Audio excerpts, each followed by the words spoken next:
My dear friend, before I tell you anything about my past, I want you to look at me like I am sitting right in front of you. Imagine I am speaking to you from the screen, with my old hands shaking a little, and my eyes carrying stories that are older than most buildings in this town. I did not come here to tell you a sad story for nothing. I came because I do not want you to make the same mistakes I made. I came because life taught me lessons in a very hard way, and the world today moves too fast for young hearts to see danger before it is too late. Before I speak about who I am, or what happened to me, I want to ask you something. If it was you, what would you do if the people you loved the most forgot how to love you back? What would you do if your own family stopped listening to your voice? What would you do if the world changed so fast that your memories felt like old dust on a forgotten shelf? My dear friend, the truth is simple. I made mistakes, big ones, and those mistakes followed me all the way from the small town where I grew up during the hardest years of America to the quiet retirement home where I stay today in the suburbs. I survived hunger. I survived loneliness. I survived disrespect. I even survived the kind of silence that makes a person question if their life still matters. I do not want you to ever feel that. That is why I am talking to you today. That is why I want you to listen closely. Because what I am about to tell you changed my life forever. When I was young, America was nothing like it is now. Today you have big stores, fast cars, phones that know more than people. Back then, we had dust storms that ate our fields, long food lines, and long nights where we prayed for the morning. Some people think the past was peaceful. My dear friend, it was not peaceful. It was quiet like a hungry wolf watching from the tall grass. But the world outside was not the only thing that gave me pain. Sometimes the danger was inside the home. Sometimes the danger had a familiar voice. Sometimes it had the same last name as you. I remember the first time I learned that the people you trust can break your heart without even raising their hand. It was a cold evening in our little farmhouse. The wind was pushing against the wooden walls. I was sitting near the fire, trying to keep myself warm, when I heard a conversation that was not meant for my ears. It was about me. My dear friend, imagine being a child and hearing the two people you loved the most saying you were nothing but a burden. Imagine feeling your heart fall inside your chest like a rock dropped into a quiet well. The sound does not come from outside. It comes from inside you, a deep echo. But I will not go too far yet. I want you to understand why I am telling you this. I want you to understand the why, the what, and the how. Why am I telling you these things? Because life can break you quietly, without warning, and I want you to see the signs before it is too late. What do I want you to learn? I want you to learn that strength does not come from anger. It does not come from shouting. It does not come from fighting back like a wild storm. Real strength is quiet. Real strength is calm. Real strength can walk out of a burning house without letting the flames touch the heart. How do you protect yourself?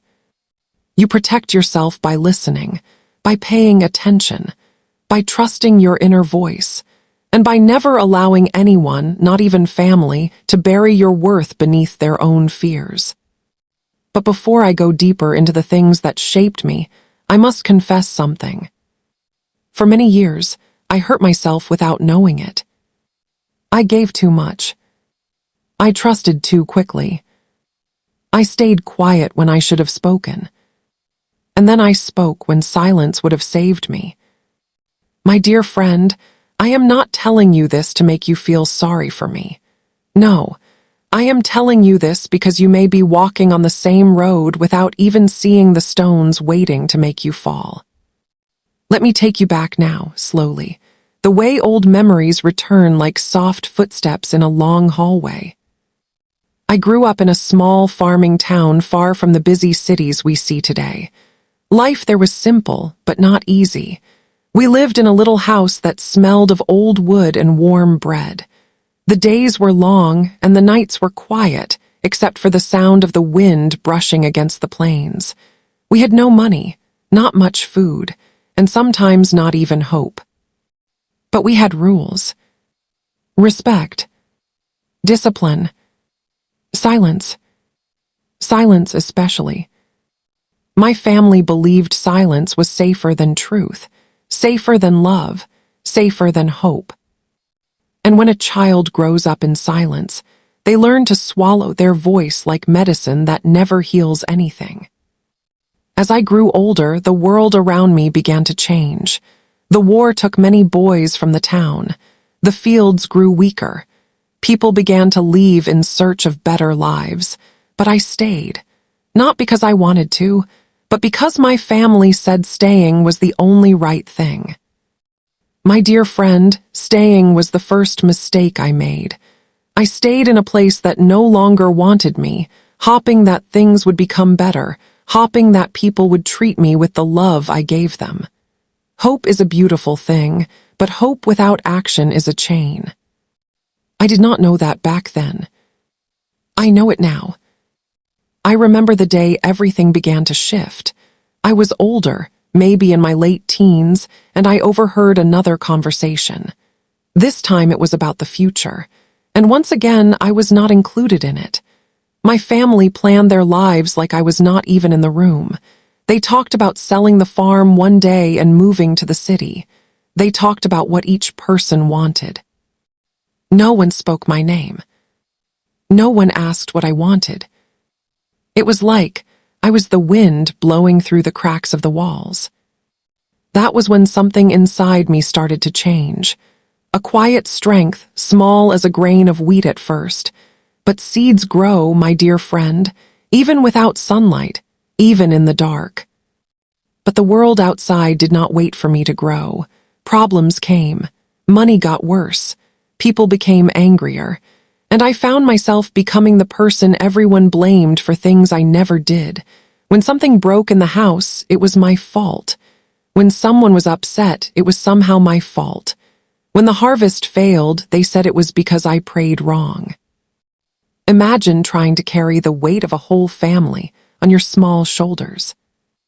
Imagine trying to stay strong when you have no one to lean on. Imagine fighting battles that no one even sees. I fought quietly. I cried quietly. I learned quietly. Quietness became my friend, because people cannot twist the words you never speak. But everything changed the day I opened the old wooden trunk in the attic. The trunk that no one ever touched. The trunk that held secrets older than me. Secrets that would change the way I saw my whole family.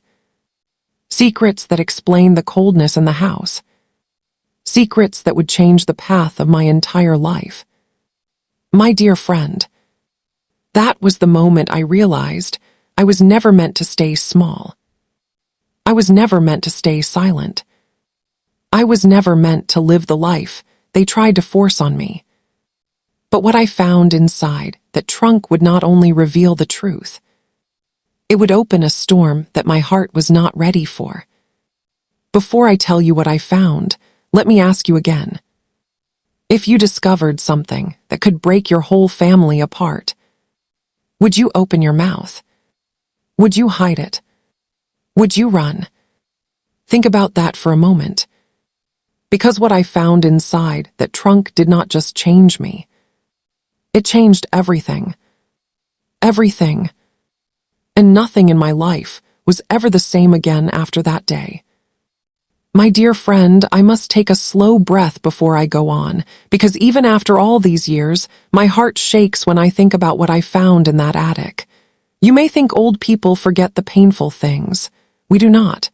Pain stays in the bones like cold air in winter. It hides, but it never leaves. I remember the day clearly. The sun outside was gentle, the kind of sun that makes the dust shine in the air when it slips through the window. I was alone in the house. Everyone had gone into town to talk about buying new farming tools we did not have money for. I think they liked dreaming about things more than facing the truth. I climbed the attic stairs because I wanted to find a blanket. Simple as that. But life does not warn you before it changes your path. Life does not knock on the door. It enters quietly. The attic smelled like old books and forgotten hopes. The floorboards cried under my feet, and there in the corner was the trunk. It was darker than the shadows around it, like it had taken all the sorrow of the house and swallowed it whole. No one ever touched it. No one ever spoke about it. No one ever even looked in its direction. That alone should have stopped me. But when a heart is hurting, my dear friend, curiosity becomes bravery. And bravery becomes danger. The lock on the trunk was weak. I did not expect it to open. But when I pulled, the old metal cracked like thin ice, and the lid lifted. Inside were papers, old photos, letters tied with string, and something wrapped in cloth. My hands trembled as I reached inside. I did not know I was reaching for the truth that would break my childhood into two pieces. I opened the first letter. The handwriting was beautiful, soft, and full of love, but the name at the top was not mine. It was a name I had never heard before, a name that did not belong to anyone in the house. The letter spoke about a baby girl, a baby girl who would grow up strong and bright, a baby girl who was meant to have a loving life.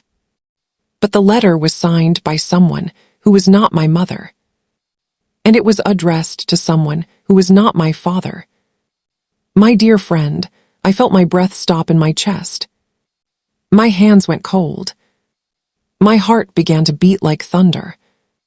I dug deeper into the trunk and found a birth record worn with age. And that was the moment the world turned upside down. My name was not written anywhere on it. But the date of birth was mine. The place was my small town. The doctor was the same man who delivered every child in our area. But the parents listed were strangers. Strangers. My dear friend, imagine believing your whole life that you belong to one family, then finding a piece of paper that says you belong somewhere else. Imagine feeling the floor under you grow thin, like it might break and swallow you whole. I wanted to run, but my legs would not move. There were more letters, more secrets, more pain. One letter explained everything in words that felt like sharp stones thrown at my heart. It said the woman who raised me was not my mother. It said the man who scolded me for every mistake was not my father. It said I had been taken in after a terrible loss that happened during the hardest days of America, when people were too broken to take care of themselves, much less a child. But my dear friend, it also said something far worse. Something that would change the way I looked at every face in my house. It said I was taken in not out of love, not out of kindness, but out of obligation. I closed the trunk, but the truth did not close with it. It stayed open inside me. I walked down the attic stairs feeling like I was walking into a world that no longer knew my name. I looked at the walls, the kitchen table, the small windows, and everything suddenly looked like a stranger. The home I had lived in for years did not feel like home anymore. It felt like a place where a secret had been sleeping under the floorboards. I sat by the window and stared at the empty fields. The wind blew across the tall grass like it was trying to whisper something. But I did not want wind. I wanted answers. My mind was full of questions. If the people raising me were not my real parents, why did they never tell me? Why did they treat me like I was always in the way? Whose name did I truly carry? Where did I really belong? My dear friend, have you ever had a question so heavy that you feel it inside your chest like a stone too big to swallow? That is how I felt. The family came home later in the evening. I watched them walk through the door. Their faces, their voices, their steps, everything looked different now. I saw them not as parents, but as people hiding something behind their eyes. I wanted to scream. I wanted to cry. I wanted to ask why. But I did not say a word. Because deep inside me, I already knew the answer. They did not tell me because they did not want me to know. And people who hide truth are people who fear truth. That night, I lay in my bed listening to the wind push against the walls. I held the letters close to my chest. I felt like I had two hearts beating inside me now. One heart was full of fear. The other was full of strength that I did not know I had. But strength can be painful. Strength can be lonely. Strength can make you see the world differently. The next morning, I went to the barn behind the house to clear my mind. The smell of old hay and the sound of the horses breathing slowly made me feel safe. But the moment I stepped inside, I heard voices. Soft voices, angry voices. They were talking about me. They were saying I needed to grow up. They were saying I asked too many questions. They were saying I was not really one of them, so I should not expect anything from them. My dear friend, when someone talks about you behind your back, the words cut deep. But when someone you call family talks about you that way, the wound does not heal. That was the moment I knew everything had changed forever. I walked out of the barn. I walked past the fields. I walked past the place where I used to play. And for the first time in my life, I felt completely alone. But loneliness is sometimes the beginning of strength. Sometimes it is the first step toward becoming who you were meant to be. I did not know it then, but my journey was only beginning. Because someone else in that house knew the truth too. Someone who had been hiding more than the letters. Someone whose secret was bigger than anything I had found in the trunk. And that person was about to come to me, with a truth even darker, even heavier, even more painful than the one I discovered in the attic. My dear friend, I wish I could tell you that after finding the truth in the attic, my life became easier. But that would not be true. Sometimes when you open one door of secrets, another door opens by itself, like the house is breathing out all the pain it has been holding. And that is exactly what happened to me. The next morning, I woke up before the sun. My heart felt heavy, as if I had swallowed all the sadness in the house. I sat on the edge of my small bed and listened to the stillness. The wind was quiet. The fields outside were resting. The birds were not yet awake, but inside me, everything was loud. Memories, questions, fear, and something new. Something like a soft fire beginning to burn inside me. I stepped outside the house to get fresh air. The sky was dark blue, almost black, and the cold brushed against my skin. I walked toward the fence that separated our field from the neighbors, but something made me stop. Someone was standing behind the barn. Someone watching me. Someone who should not have been awake at that hour. I held my breath. The figure stepped out of the shadows.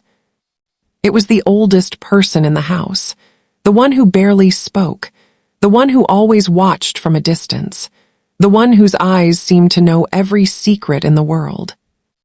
They walked toward me slowly, their hands shaking, their steps unsure. But their eyes were strong. Their eyes were full of something I had never seen before. Something like guilt. Something like sorrow. Something like truth. They whispered my name softly, not the name on the birth record, the name I had grown up with, the name that felt loose now, like a coat that no longer fit. I did not answer.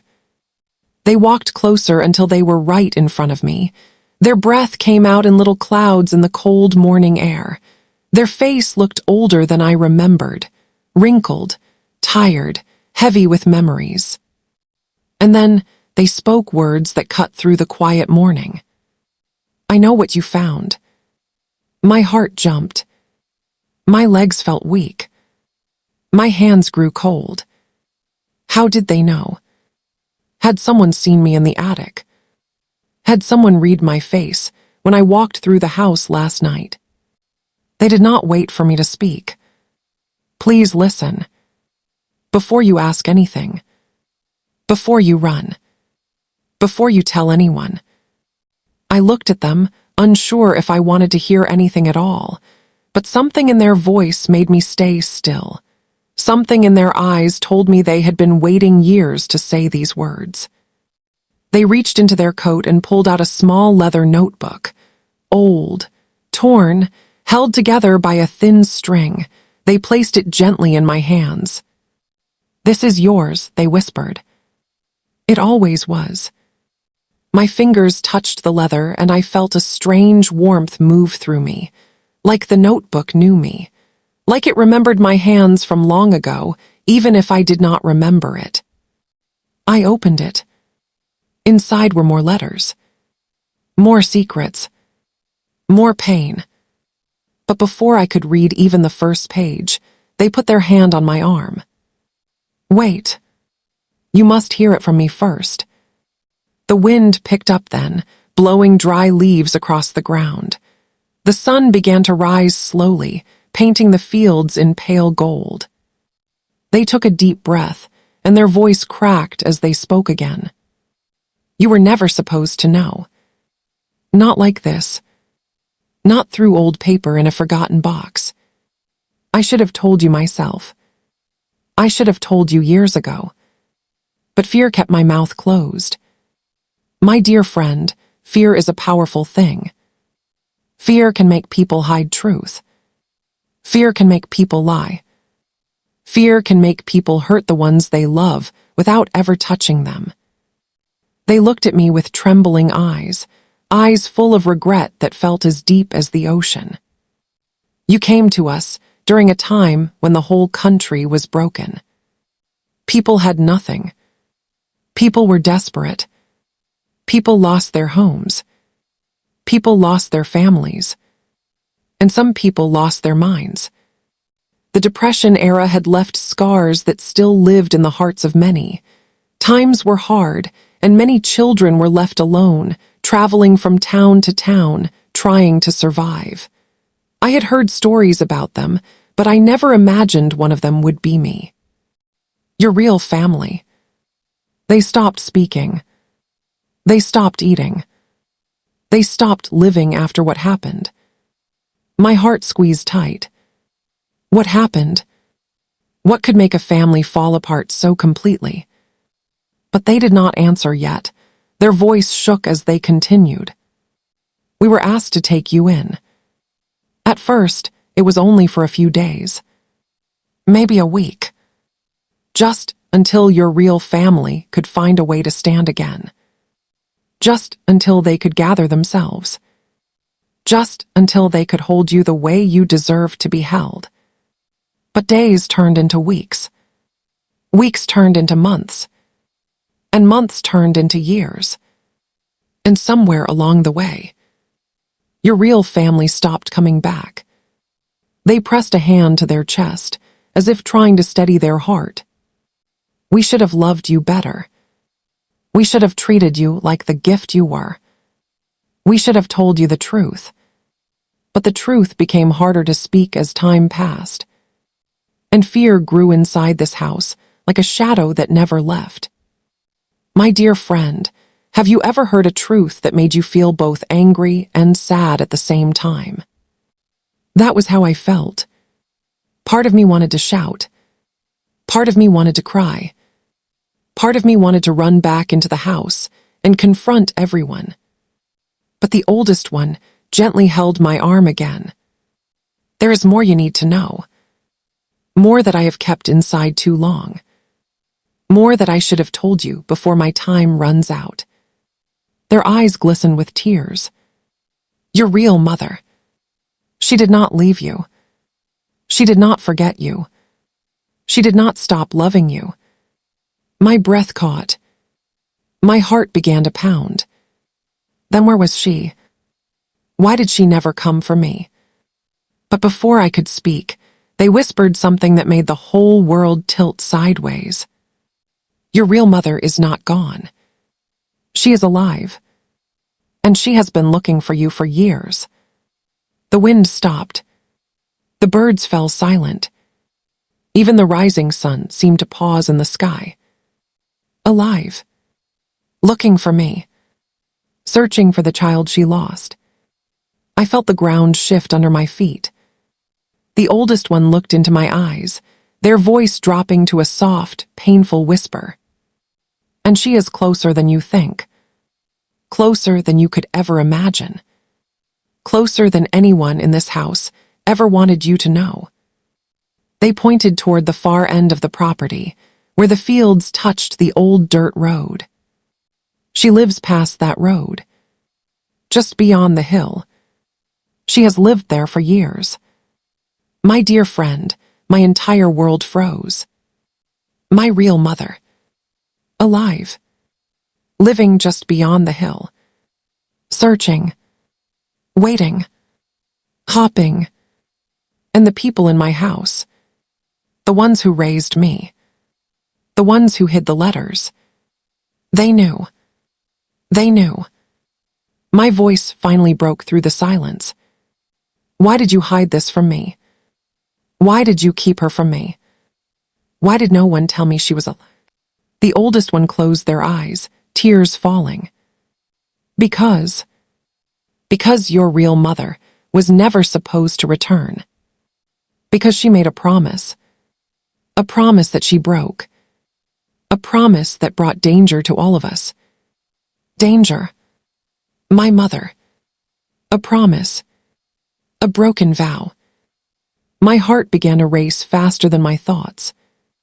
What promise did she break? What danger did she bring? What truth was so big that the whole house tried to bury it? My dear friend, the oldest one opened their eyes and whispered the words that pulled me into a storm I never expected. Your real mother did something during the hardest days of America that could destroy everything. Everything for you. Everything for her. Everything for this family. Everything for this town. And now that she has come back, you must choose. Choose. What choice? Choose between what? Choose for who? I opened my mouth to ask. But before I could finish, a sharp cry came from inside the house. A cry full of fear. A cry full of anger. A cry full of secrets trying to stay hidden. The oldest one grabbed my arm. It is starting. My dear friend, I turned toward the house. And what I saw through the window, what I saw happening inside, what I saw waiting for me, was something that would change everything. Again. My dear friend, some sounds follow you forever. Some sounds dig into your memory and stay there, even when everything else fades. The cry I heard that morning was one of those sounds.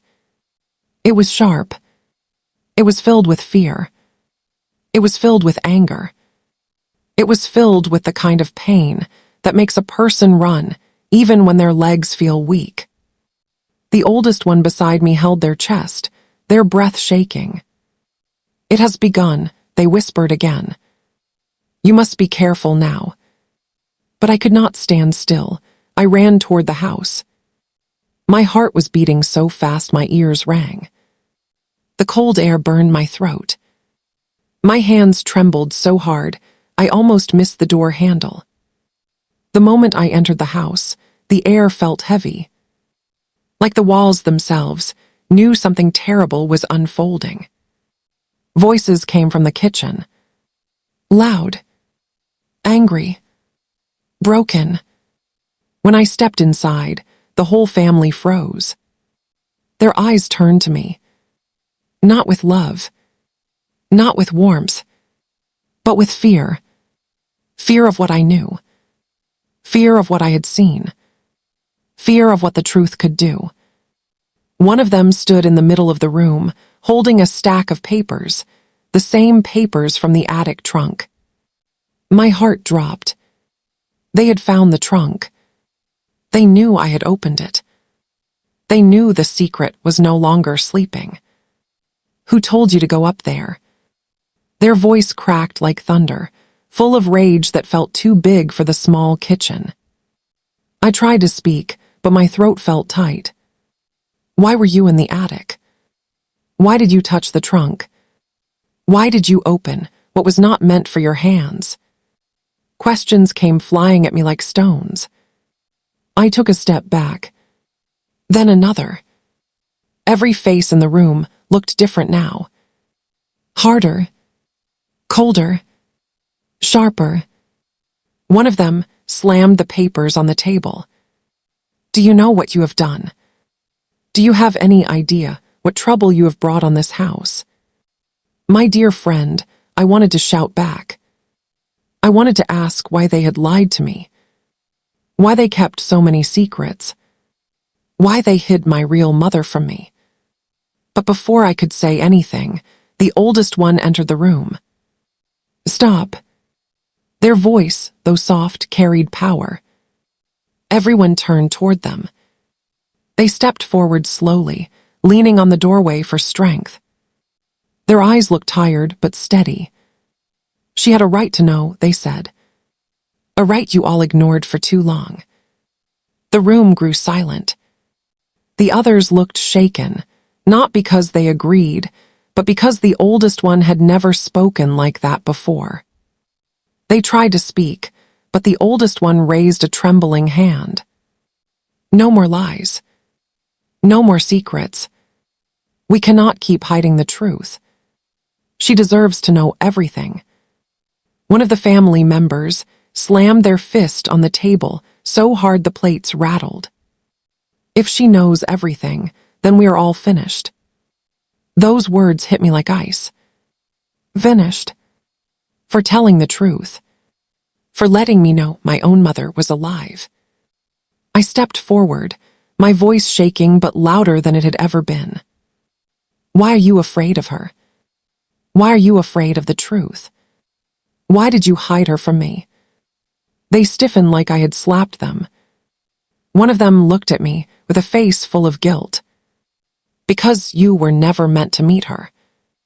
My skin went cold. Never meant. Never allowed. Never supposed. Why? I whispered. Their answer came slowly, painfully. Because your real mother did something that cannot be forgiven. Not by this house. Not by this town. Not by anyone who remembers the past. I felt my stomach twist. What did she do? No one answered. And that silence hurt worse than the lies. The oldest one finally spoke again. Enough. If she is old enough to carry the pain of not knowing, she is old enough to hear the truth. They turned to me. Your mother did something during those dark years that changed the fate of many families. Something that made people whisper in corners. Something that made the town turn against her. The kitchen grew so quiet I could hear the clock ticking on the wall. She was accused of helping someone she should not have helped. Who? I asked. Their voice dropped. A man in trouble. A man hunted. A man the whole town wanted gone. My dear friend, my breath caught in my chest. What does that mean? Who was he? What did he do? Why did my mother help him? But before I could ask another question, someone from the kitchen doorway cried out. She is here. The blood in my veins turned to ice. Who? I whispered. Everyone looked out the window. There, standing near the dirt road at the edge of the field, was a woman. A woman with tired eyes. A woman holding a small suitcase. A woman who looked like she had walked 1,000 miles. A woman whose breath clouded in the cold morning air. She was not moving. She was just standing, watching the house, waiting. My heart knew who she was before my mind did. My real mother. Alive. Breathing. Standing just beyond the old fence. Looking at the house that kept me from her. I felt the world tilt. One of the family members panicked. Get her away from here. She cannot be here. Not now. Not ever. The oldest one whispered. She came for her daughter. She came for the child she lost. She came for the truth. I stood frozen. My knees weak. My hands shaking. My dear friend, imagine seeing the face of someone you always wondered about. Someone who lived in your dreams. Someone who carried your name inside her heart, even when you did not know hers. I took a step toward the door, but someone grabbed my arm. Do not go out there. If you speak to her, if you choose her, you will destroy this house. I looked at the hand gripping me. Then I looked at the woman outside, the woman whose eyes were filled with tears she could not hide. And in that moment, I felt the weight of a choice too heavy for someone my age. A choice between the life I had always known and the truth I had just found. The oldest one whispered in my ear, "Whatever you decide will change everything." I pulled my arm away. I stepped toward the door. The family gasped. And just as I reached for the handle, just as my heart pounded like thunder, just as the woman outside raised her hand to her chest, a truck turned onto the dirt road. Vast, angry, heading straight toward her. My dear friend, I froze. Everyone in the kitchen screamed. And in that moment, everything shattered again. My dear friend, when I tell you that time slowed down, I am not speaking in stories. I mean it. One moment the world was moving like a river, and the next moment everything froze. The truck on the dirt road roared toward my real mother, its wheels spinning dust into the air, the engine growling like an angry beast set loose.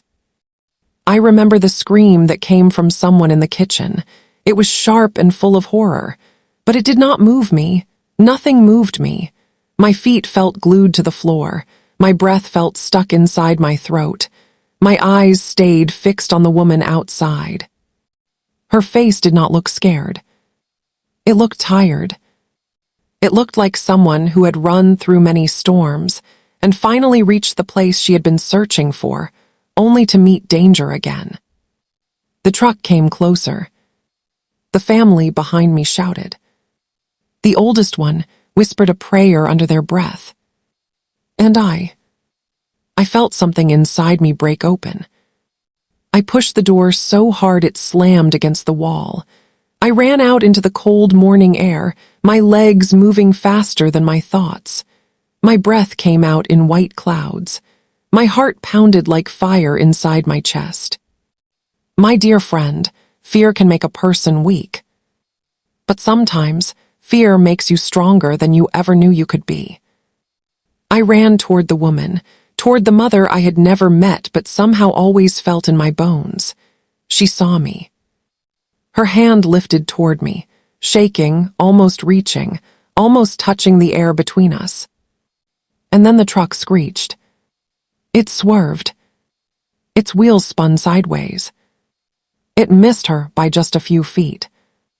The dust rose so high it covered the morning sky. The truck skidded to a stop. Silence fell over the whole field. Even the wind stopped moving. My mother fell to her knees.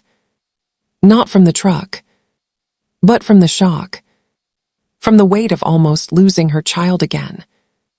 I ran the last few steps and stopped in front of her, close enough to see her tears, close enough to hear her breath, close enough to feel the truth between us. She lifted her face. Her eyes were red.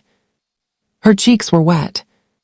Her lips trembled as if she wanted to speak but couldn't. I whispered the only word that came to my tongue.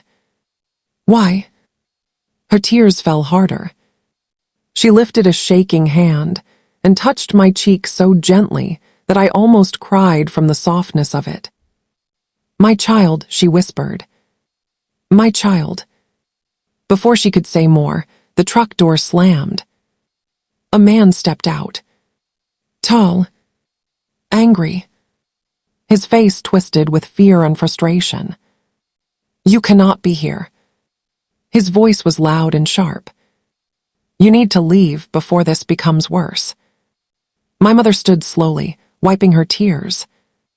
I am her mother, she said. I have a right to see her. Not anymore, he barked. Not after what you did.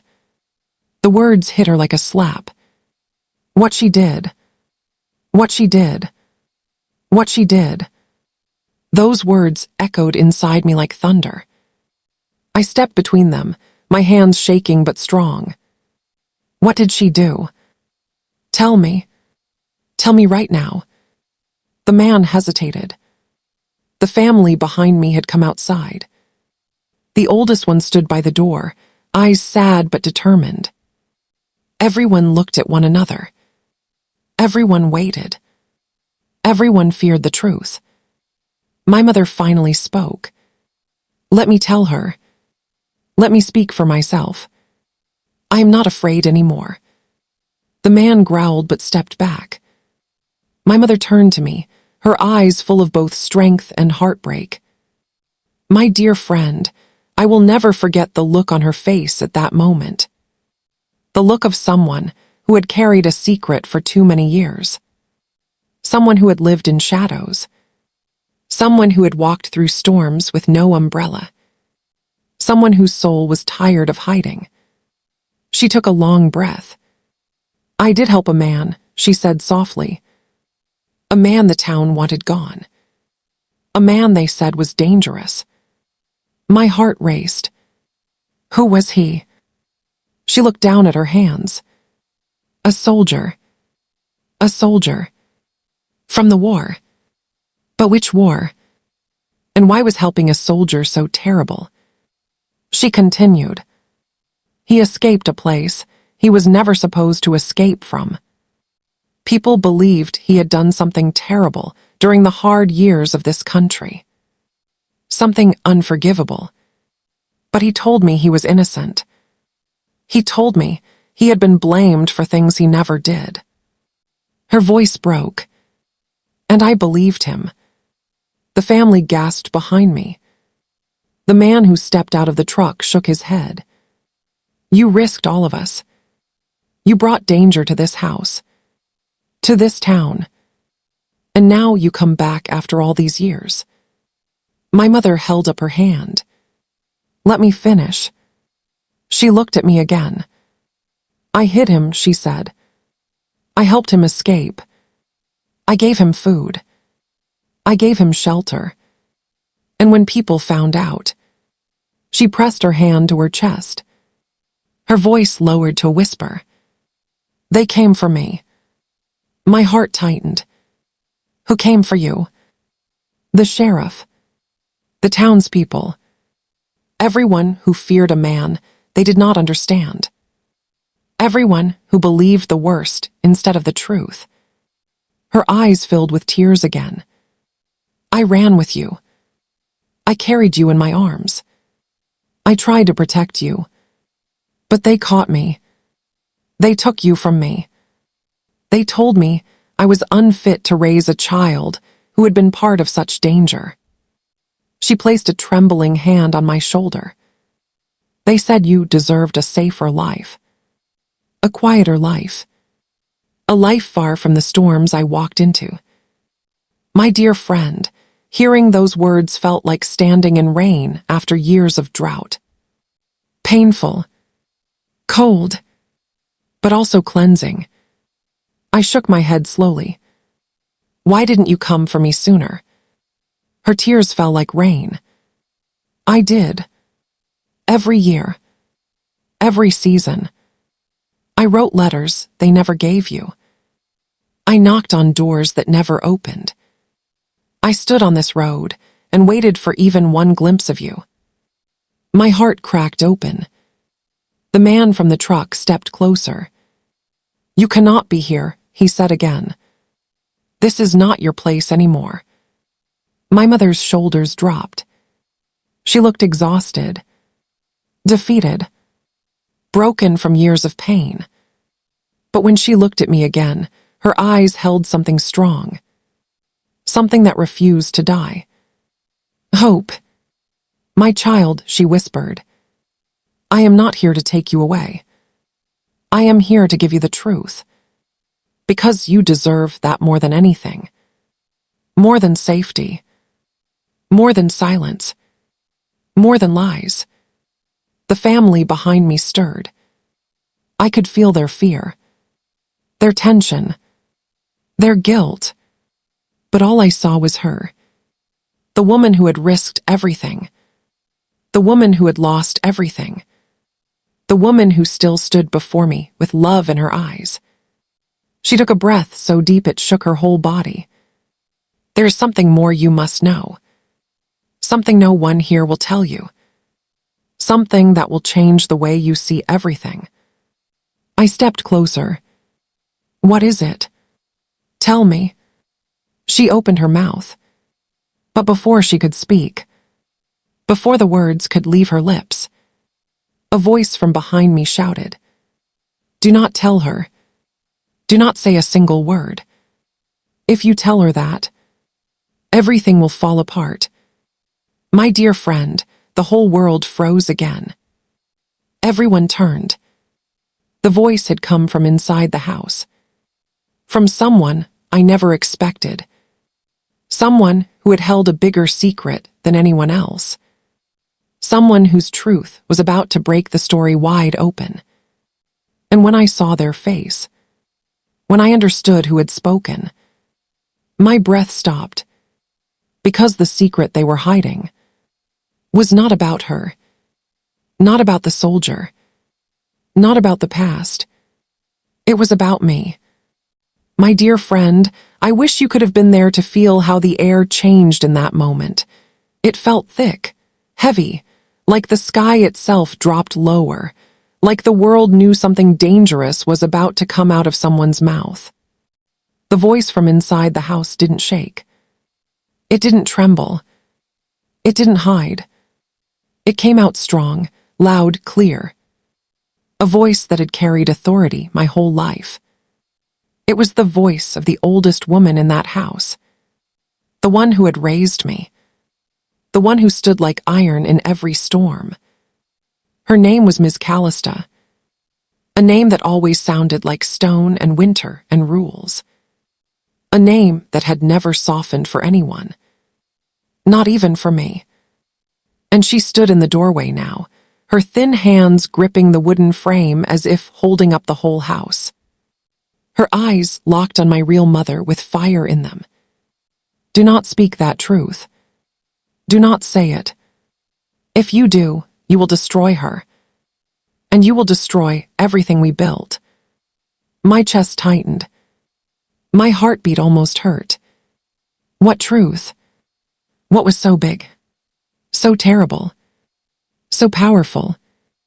That speaking it could destroy a whole life. My mother straightened her back. She looked weak moments before.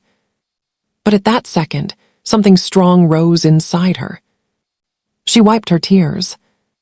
Her eyes sharpened. She answered quietly. She deserves the truth. I have been silent long enough. Ms. Callista shook her head. You do not understand the weight of what you carry. You have no idea what it will cause. My mother stepped toward me. Ms. Callista stepped forward too.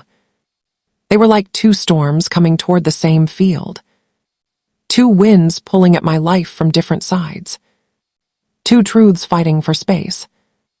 My dear friend, my legs began to shake. Because I realized something. Both of them loved me. But one loved me with protection. And the other loved me with pain. And love with protection sometimes hides the truth. And love with pain sometimes reveals it. I raised my voice. Stop, both of you. I want the truth. I will not run. I will not hide. My voice surprised even me. It came out loud. Strong. Certain. My mother nodded slowly, like she had been waiting for those exact words. But Ms. Callister stepped closer, her voice low and sharp. Child, listen to me. Some truths cut deeper than lies. Some truths do not heal. They ruin. They tear families apart. They burn everything in their path. Her eyes glistened with something I had never seen before. Fear. Not anger. Not control. Not disappointment. Real fear. My mother looked at her and whispered, You kept her safe, but you also kept her blind. Ms. Callister's jaw tightened. I kept her alive. Then everything went quiet. Even the birds stopped. Even the wind held its breath. Alive. Alive. Alive.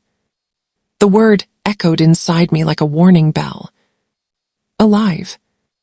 As if someone, something, a danger I never knew, had once been close enough to take my life. My eyes darted between them. What danger? What truth? What did you both hide from me? My mother stepped forward. Let me tell her. I carried this truth for years. I ran with it. I bled for it. I lost her because of it. I cannot be silent anymore. Ms. Callister lifted her chin. And I carried it too. I protected her. I raised her. I saved her from a past that would have followed her forever. Then she pointed at my mother. Your choices put her in danger. Your faith in a stranger almost cost her life. My mother's voice broke. He was not a stranger. The world froze again. The man from the truck stared at her. The family behind me whispered among themselves. Even the dust in the air seemed to stop moving. Not a stranger. What did that mean? Who was he to her? My mouth went dry. Who? Who was he? My mother looked at me with eyes full of storms and memories.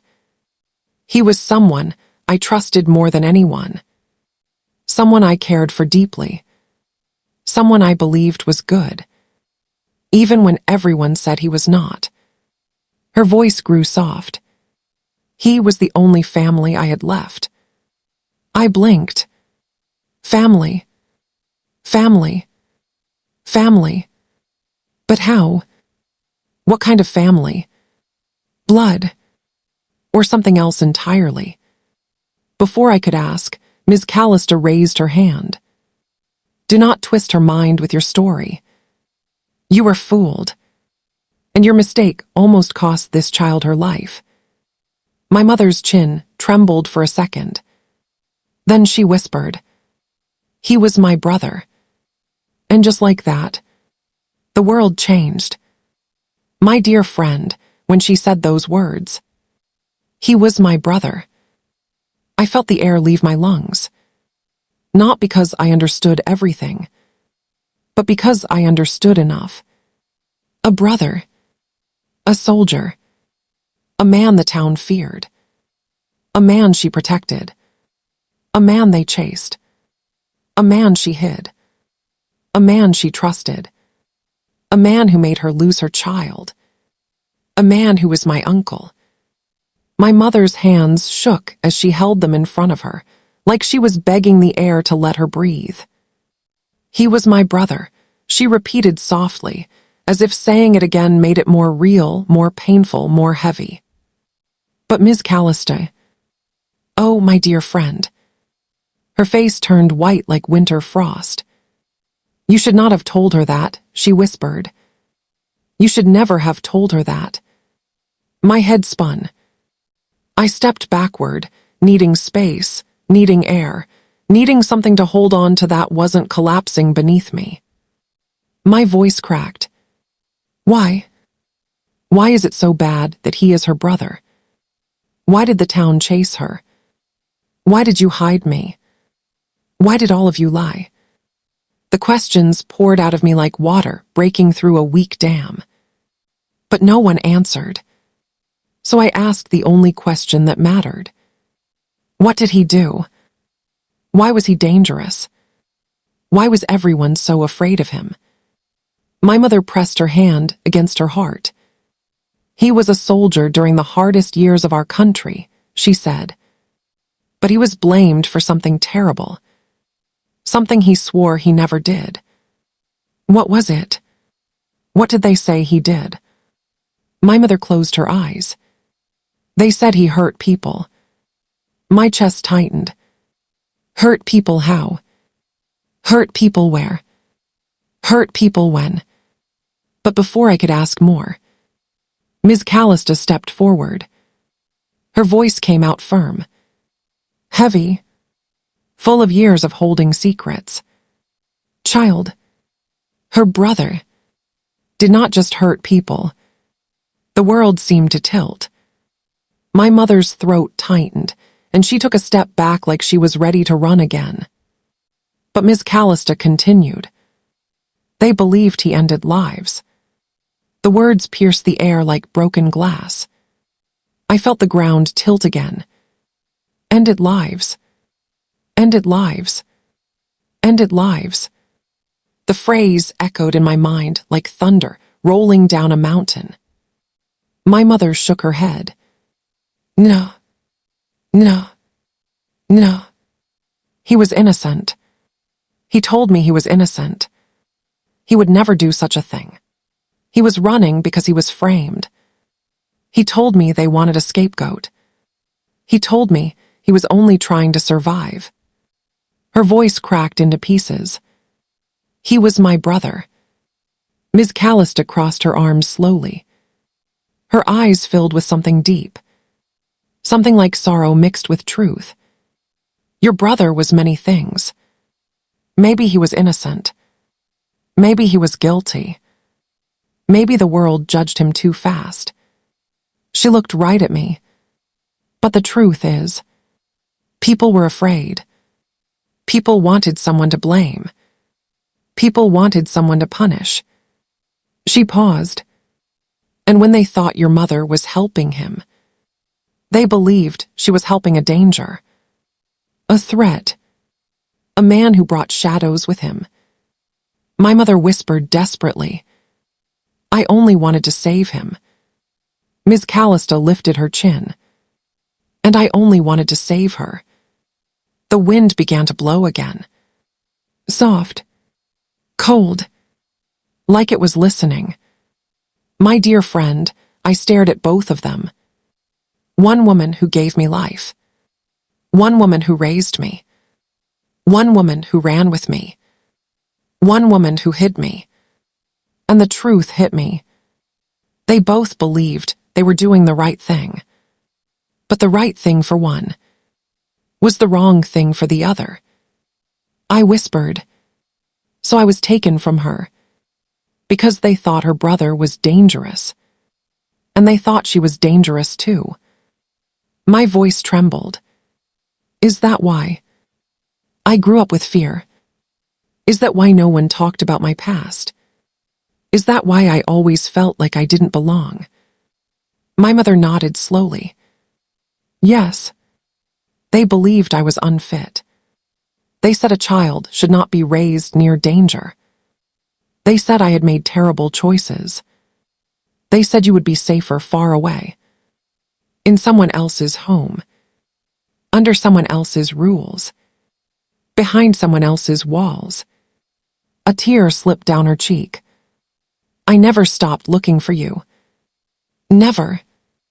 My dear friend, her voice broke something deep in my heart. Because for the first time, I understood her pain. I understood her silence.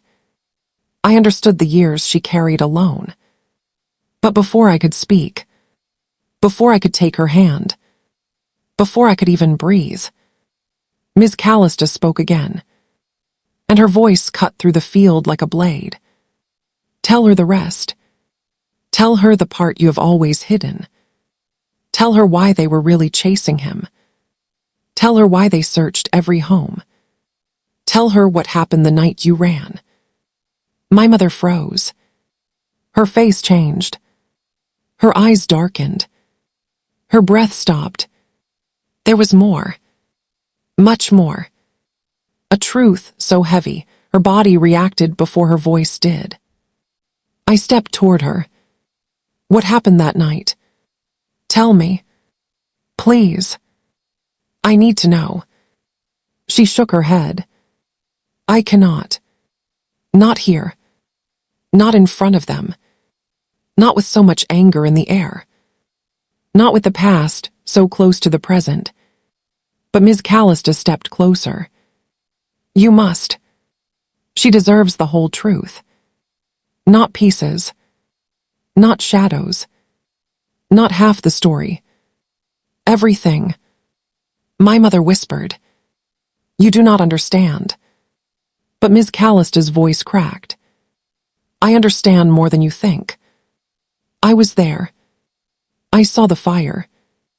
I saw the men searching. I heard the shots. I saw the fear in your eyes as you ran with her. My heart froze. Shots. Fire. Men searching. My mother grabbed her own arms like she was holding herself together. Stop. Please stop. I cannot breathe. But Ms. Callister did not stop. Tell her what your brother did. The night before you ran.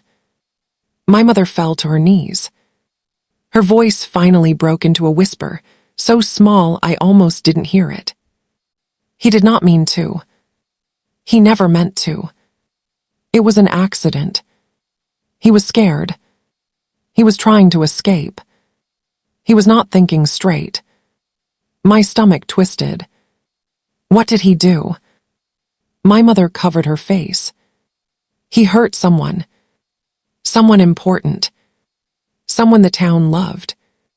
Someone they wanted to protect. Her shoulders shook. And when they came for him, they came for me too. My breath turned cold. Who? Who did he hurt? My mother looked up at me, her eyes full of the deepest sorrow I had ever seen. She whispered one name, a name that changed everything, a name that pulled darkness into the light, the name of the one person who connected all our lives, in a way I never saw coming. My dear friend, when my mother whispered that name, it felt like the sky cracked open. Her voice was so soft, so broken, so full of years she could never take back. The name drifted through the cold air. Slow, heavy, like it carried the weight of every lost truth. It was the name of a man I knew. A man everyone respected. A man everyone feared just a little. A man whose shadow stretched across the small town like a warning. It was the name of the sheriff. Sheriff Rowan. My knees weakened. My dear friend, you must understand something. Sheriff Rowan was not just any sheriff. He was the heart of that town. The one people trusted. The one people followed. The one people obeyed. He visited the house where I grew up many times. He brought blankets during storms. He helped fix the fence. He dropped off food when times were hard. And he always smiled at me. A slow smile. A soft smile. A smile that felt warm, but now felt twisted. Dark. Wrong. My voice cracked. Sheriff Rowan. Your brother hurt the sheriff. My mother shook her head quickly. No. No. Listen to me. He did not try to hurt him. He was trying to run. He was scared. He was shaking. He thought Rowan came to take him away. He pushed him only to escape. But Rowan fell. He hit his head on a stone. He bled. People saw. And everything turned into fire. She covered her face and sobbed. He never meant to. He never meant to. He was running for his life. But Ms. Callister stepped forward, her voice low. Your brother hurt the wrong man. The one man this town would defend with their lives. A man whose word was law. A man who said your brother was dangerous. So everyone believed it. My mother lifted her head, tears still falling. Rowan ordered the search. Rowan told the town I was helping a criminal. He told them I was part of something terrible. He made them fear me.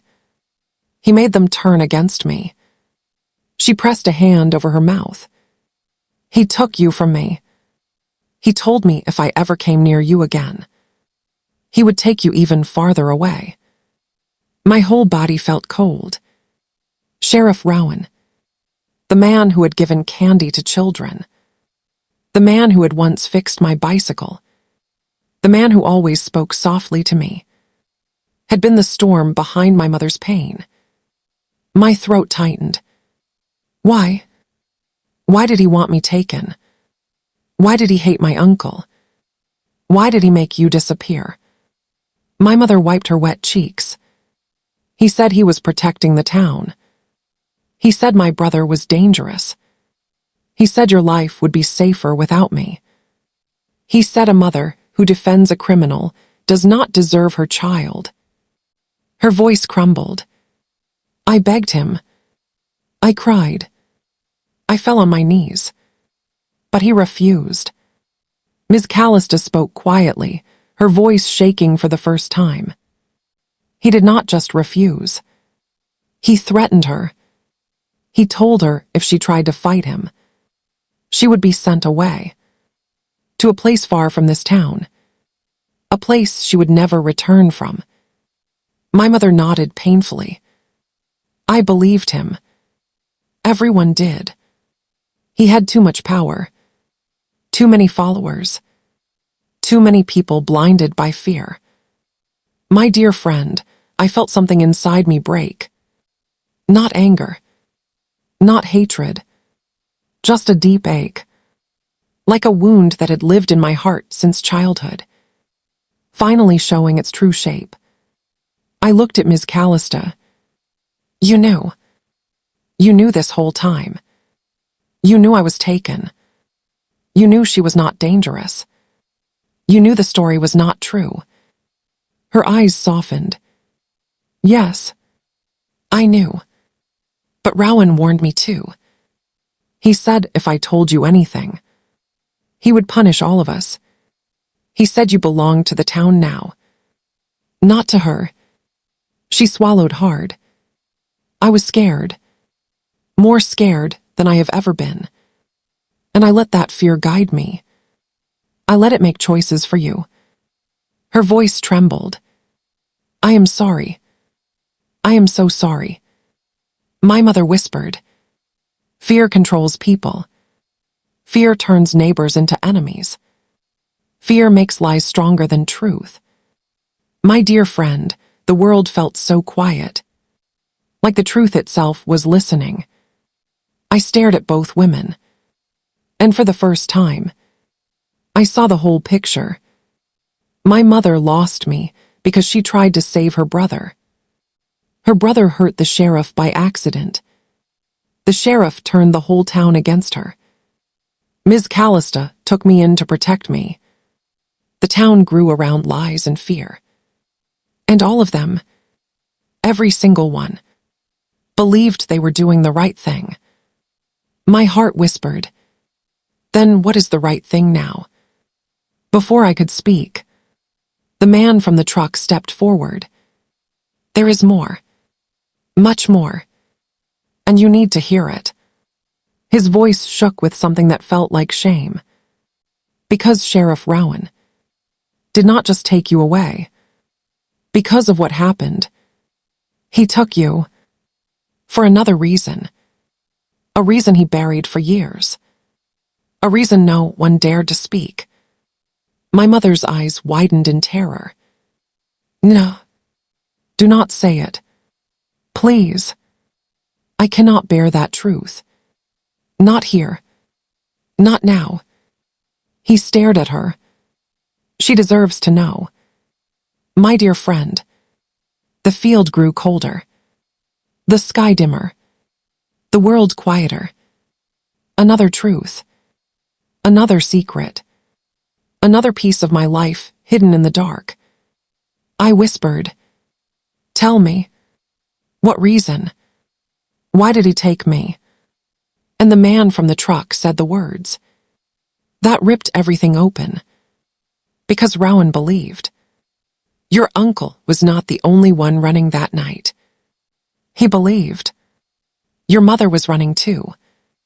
Running from something bigger. Something dangerous. Something Rowan was trying to protect. Something. Or someone. Connected directly. To me. My dear friend, the moment he said those words. That Rowan believed my mother was running too. The whole world seemed to tilt. Running from what? Running from who? Running from danger. Running from truth.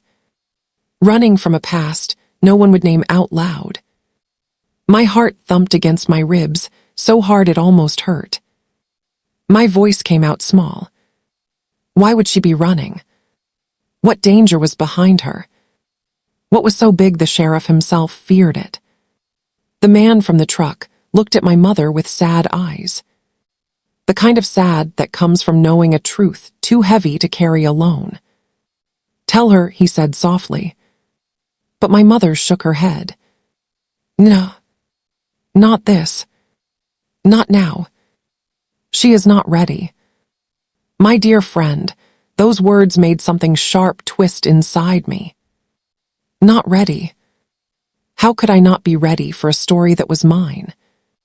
How could I not be ready for a truth that shaped my whole life? I stepped closer to her. I am ready. I want to know.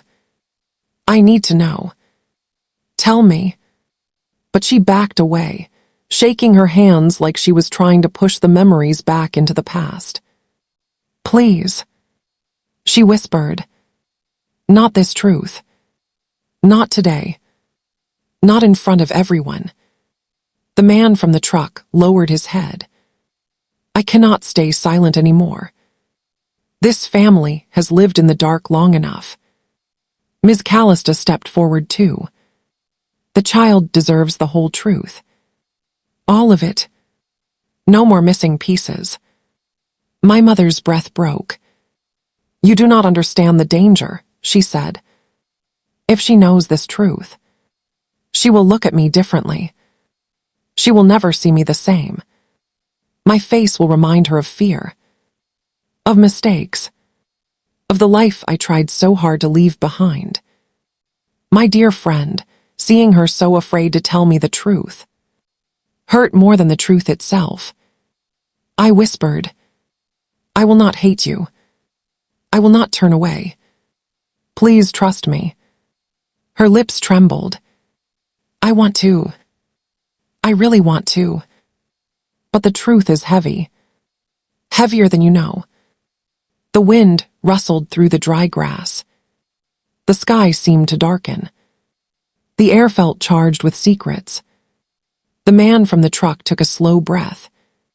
Sheriff Rowan believed you were not running from danger, but running with it. My stomach tightened. Running with it. What did that mean? What danger could my mother possibly be carrying? He continued. Rowan believed. Your mother was not just helping her brother. He believed. She was helping someone else too. Someone the town feared more. Someone the sheriff watched for years. Someone people whispered about in small rooms. Someone they thought could ruin everything. My mother closed her eyes, tears running down her face. Please do not say the name. Please. I cannot hear it again. The man shook his head. You may not want to hear it, but she deserves to. He turned to me. Child, the town believed your mother was connected to a man who brought fire everywhere he went. A man who traveled from place to place leaving trouble behind. A man they blamed for things he may or may not have done. A man they feared more than your uncle. My breath stilled. Who? Who was he? What did he have to do with me? The man hesitated, then said, They believed this man. Your mother loved him. My head spun. Loved him. Loved a dangerous man. Loved someone hunted. Someone feared. Someone chased through towns. My voice shook. Is that true? Did you love him? Who was he? My mother's tears fell harder. I did love him. I loved him more than I should have. More than anyone understood. More than was safe. Her voice broke into a whisper.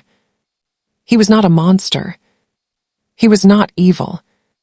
He was a man with a broken past, trying to build a better life. But danger followed him. Like a shadow he could not escape. She looked up at me, and I followed him, because he was the first person who ever made me feel seen. The first person who told me I mattered. The first person who made me believe I deserved a life outside the walls of fear. My heart softened for her, but fear still rose inside me. Who was he?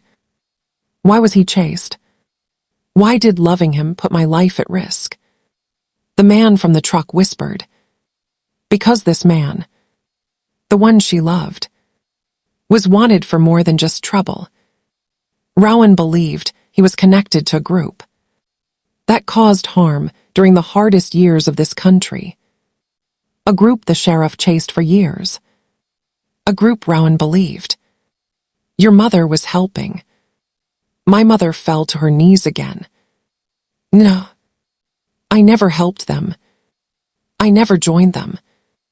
I never believed in what they did. I only wanted him, not the darkness around him. Ms. Callista spoke gently.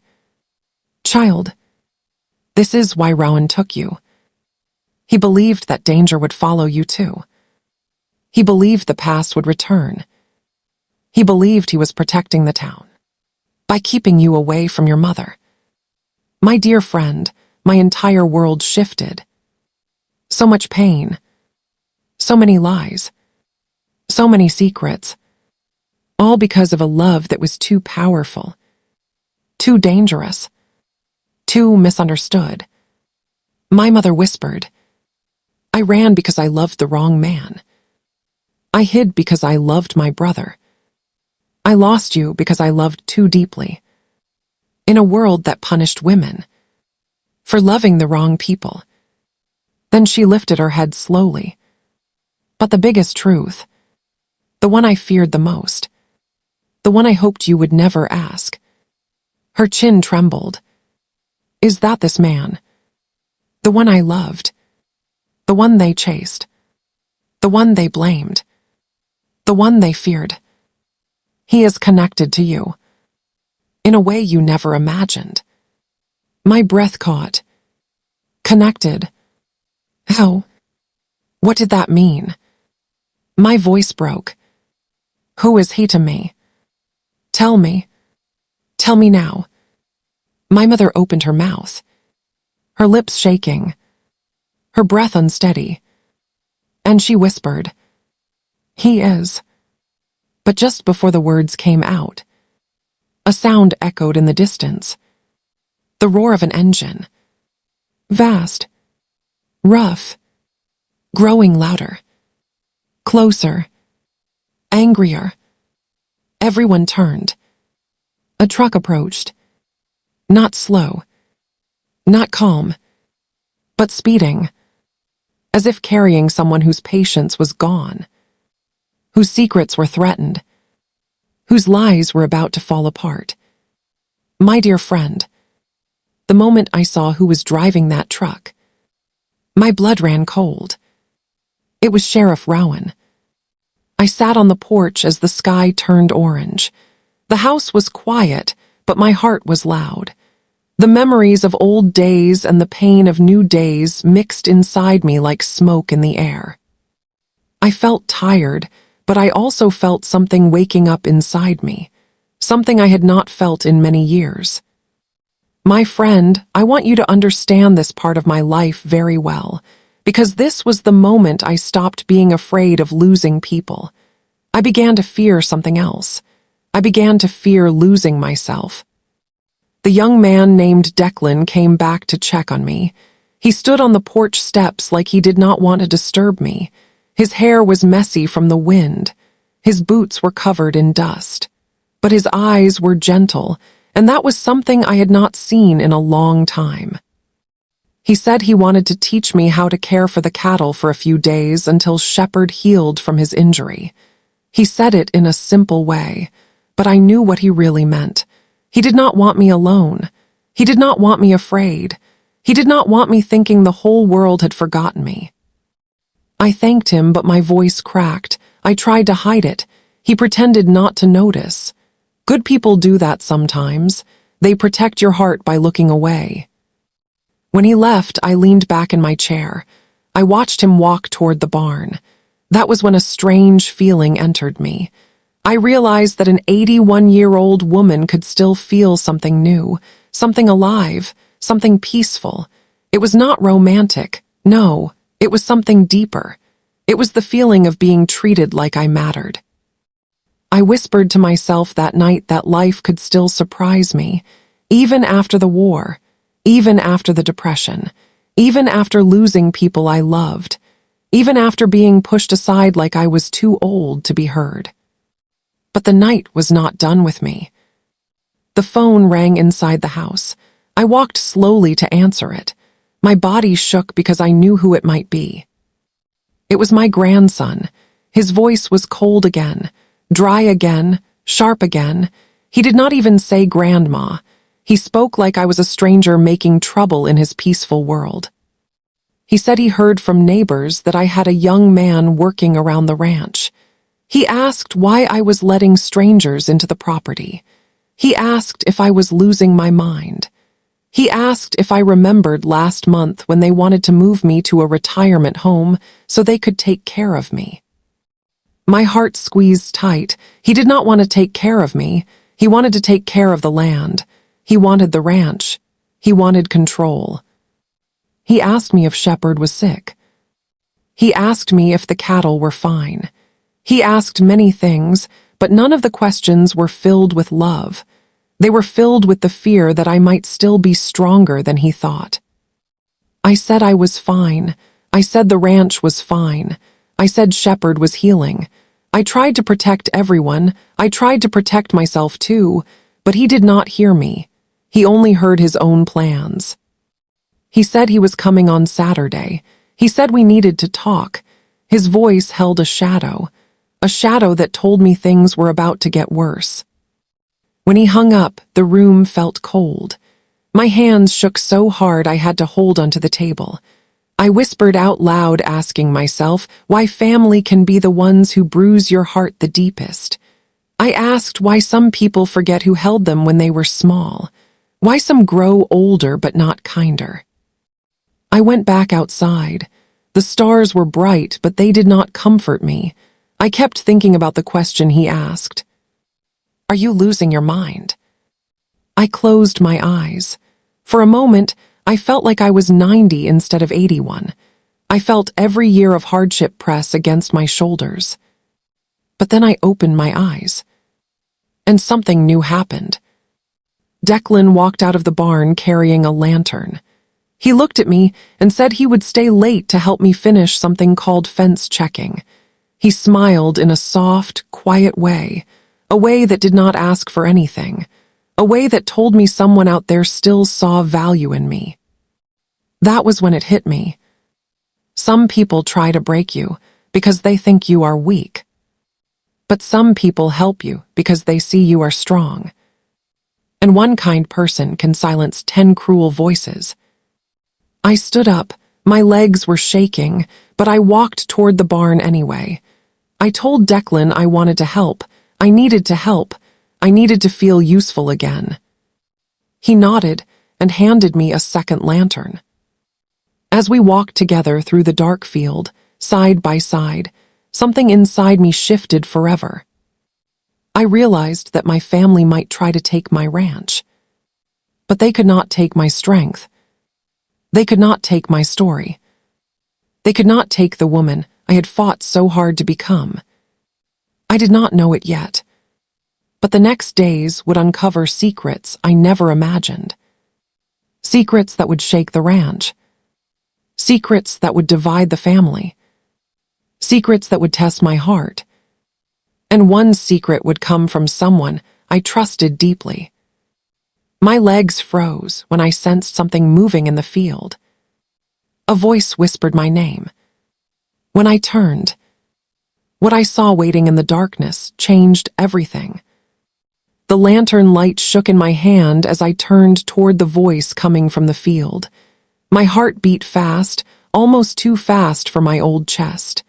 The night was quiet, but the quiet made everything feel louder. Even the sound of my breath felt like thunder. I saw a shape standing near the old oak tree. The same tree where I used to sit during the spring mornings with my husband before he passed. The same tree where my children once played. The tree that held so many memories that it almost felt alive. But now there was a shadow beside it. A tall shadow, a quiet shadow. Declan raised his lantern higher. His jaw tightened. He stepped a little in front of me as if to shield me. That small gesture touched my heart more than he knew. Then the shadow stepped into the light. It was my granddaughter. But she did not look like the sweet girl I once knew. Her face was thin. Her eyes were tired. Her hair was messy like she had rushed here without thinking. There was fear in her eyes, and guilt. So much guilt it almost poured out of her. She whispered my name again, Grandma. Her voice was shaky, like it was breaking inside her. I froze. I had not seen her in months. She stayed away because my grandson kept her away. He spoke for the family. He made the decisions. He controlled who came to the ranch and who did not. I asked her why she came. She looked at Declan, then back at me. She asked if we could talk alone. Declan quietly stepped back but stayed close enough to protect me if something went wrong. I liked that. It made me feel safe. My granddaughter grabbed my hands. Her palms were sweating. Her eyes filled with tears she tried to hide. She said she had something to tell me, something she should have told me months ago, something that frightened her so much she thought staying silent would keep her safe. I told her to breathe. She shook her head. She said there was no time. She said that my grandson had plans for the ranch, plans that he had not told me, plans that were darker than I imagined, plans that would take everything from me. She said he was not coming on Saturday to talk. He was coming to make sure I lost the ranch. She said he wanted to force me into a retirement home, not for my safety, but so he could gain full control of the land. My knees weakened. I felt the world tilt. Declan stepped closer, but I raised a hand to show I was fine. I wanted to stand on my own, even if it hurt. My granddaughter cried harder. She said my grandson had changed since he became friends with some men in town who were interested in the land. She said there were rumors that they wanted to turn the ranch into something else, something that would erase every memory, every field, every part of my life here. I felt like someone stabbed my heart, my own family, my own blood, the ranch I built with my husband, the ranch that fed us, the ranch that held every story of my life. I asked her why she was telling me this now. She looked at the ground. Her voice cracked. She said she felt guilty. She said every night she heard my voice in her mind. She said she remembered how I used to rock her to sleep when she cried as a child. She remembered how I held her when she scraped her knee. She remembered how I told her stories from the old days to make her smile. She said she could not stay quiet anymore. She said she came to warn me because she still loved me. Those words broke me open. I did not cry, not yet, but my heart softened like warm butter. I placed a hand on her cheek. She leaned into it like a little girl again. But then she looked at Declan, back at me, and whispered something that froze the night. She said there was another secret. One she was afraid to tell me. One that could destroy everything. She stepped back. Her hands shook. She said she saw someone go into my barn a few days ago, someone who should not have been there, someone who was not my grandson, someone she recognized. Someone who had no reason to be anywhere near my ranch. I asked who it was. She hesitated. She covered her mouth.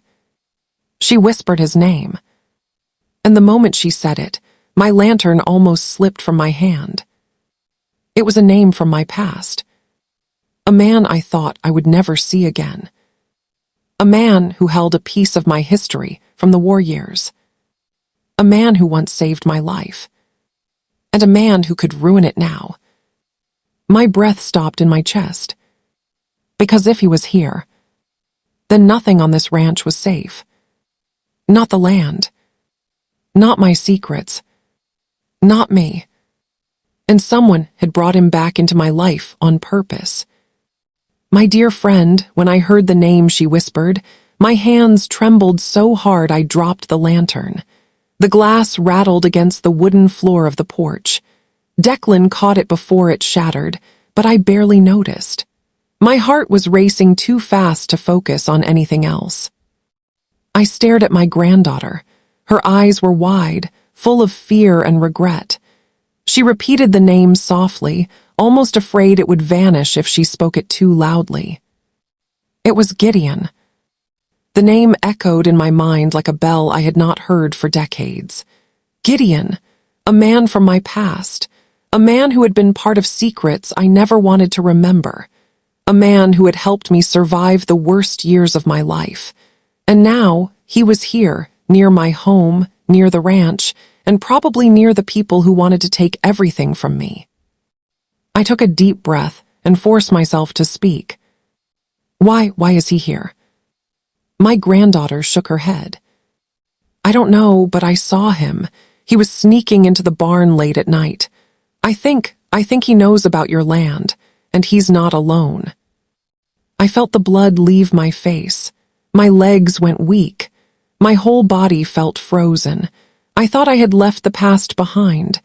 I thought I was safe here with Declan, with my granddaughter, with the ranch I had fought for all these years. But nothing was safe anymore. Declan stepped closer, his eyes scanning the dark field. His hand brushed against mine. A quiet, steady touch that reminded me I was not alone. Not in this battle, not in this fight. We stayed quiet for a long moment, listening. The wind whispered through the trees. The night animals stirred. Every sound made me more alert, more aware. I whispered to my granddaughter. Did anyone see him with my grandson? She shook her head. No, I don't think so. He was careful. He moved like he knew the ranch better than any stranger ever could. My stomach twisted. My dear friend, this was the moment I realized something crucial. The past does not stay in the past. It follows you. It creeps into your life when you think you are safe. And it does not care about your age. It does not care about your plans. It does not care about your heart.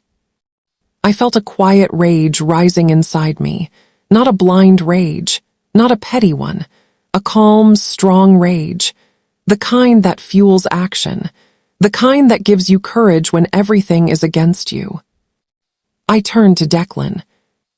We need to watch the barn. Every night, every hour if we have to. We cannot let anyone touch this place. Not Gideon, not my grandson, not anyone. Declan nodded silently. He understood without needing more words. He had been through enough with me to know that some battles were fought in silence, with patience and quiet strength. My granddaughter whispered again. "Grandma, I'm scared." I took her hand. I looked into her eyes. "I know, my dear, I know, but fear will not win. Not this time, not with us together." We planned through the night. We checked the doors, the windows, the fences, every animal, every tool, every hidden corner of the barn. Nothing would be left unguarded. Nothing would be left open to threats. But deep in my heart, I knew something else. Gideon was not just a threat. He was a key to the secrets I had buried, a key to the truth about the past, the war, the people I loved, and the people I lost. If he wanted to find me, if he wanted to come back into my life, he would not come alone. And when he did, everything would change. The night grew darker. The stars shone brighter. The ranch was silent, but my heart was loud. Because the next day, the battle for my home, my life, and my family would begin. And I knew I could not fight it alone. But I also knew I would not back down. My dear friend, the next morning felt heavier than any I had lived through. The sun rose over the fields, golden and calm, but inside me the storm had not passed. I walked through the ranch, checking the fences, the barns, and every corner of the property. Every creak of wood, every rustle of grass felt louder than usual. My heart kept warning me something was coming. Declan walked beside me, steady and calm. He didn't speak much, but his presence gave me strength. I realized then that strength is not just in your own heart. Sometimes it lives in the people who walk with you, even when the world is trying to pull you down. My granddaughter followed quietly, her hands clasped in front of her. She had stayed close all night, too afraid to sleep alone. I understood her fear. I had lived with fear most of my life, but fear does not last forever. Strength does, and today we would need every ounce of it. I walked to the barn first. The doors were locked tight, but my eyes scanned every shadow, every corner. Something felt off. The ground had small prints in the dirt outside. They were too small for my grandson, too careful for a stranger. Declan knelt to look closer. "These are fresh," he said quietly. "Someone was here last night." I clenched my fists. My blood boiled. I whispered to myself, my home, my rules, my life. Not a single person is allowed to take it without a fight. We moved to the back fields. The animals were calm, but their ears twitched. Even the cattle seemed to sense tension in the air.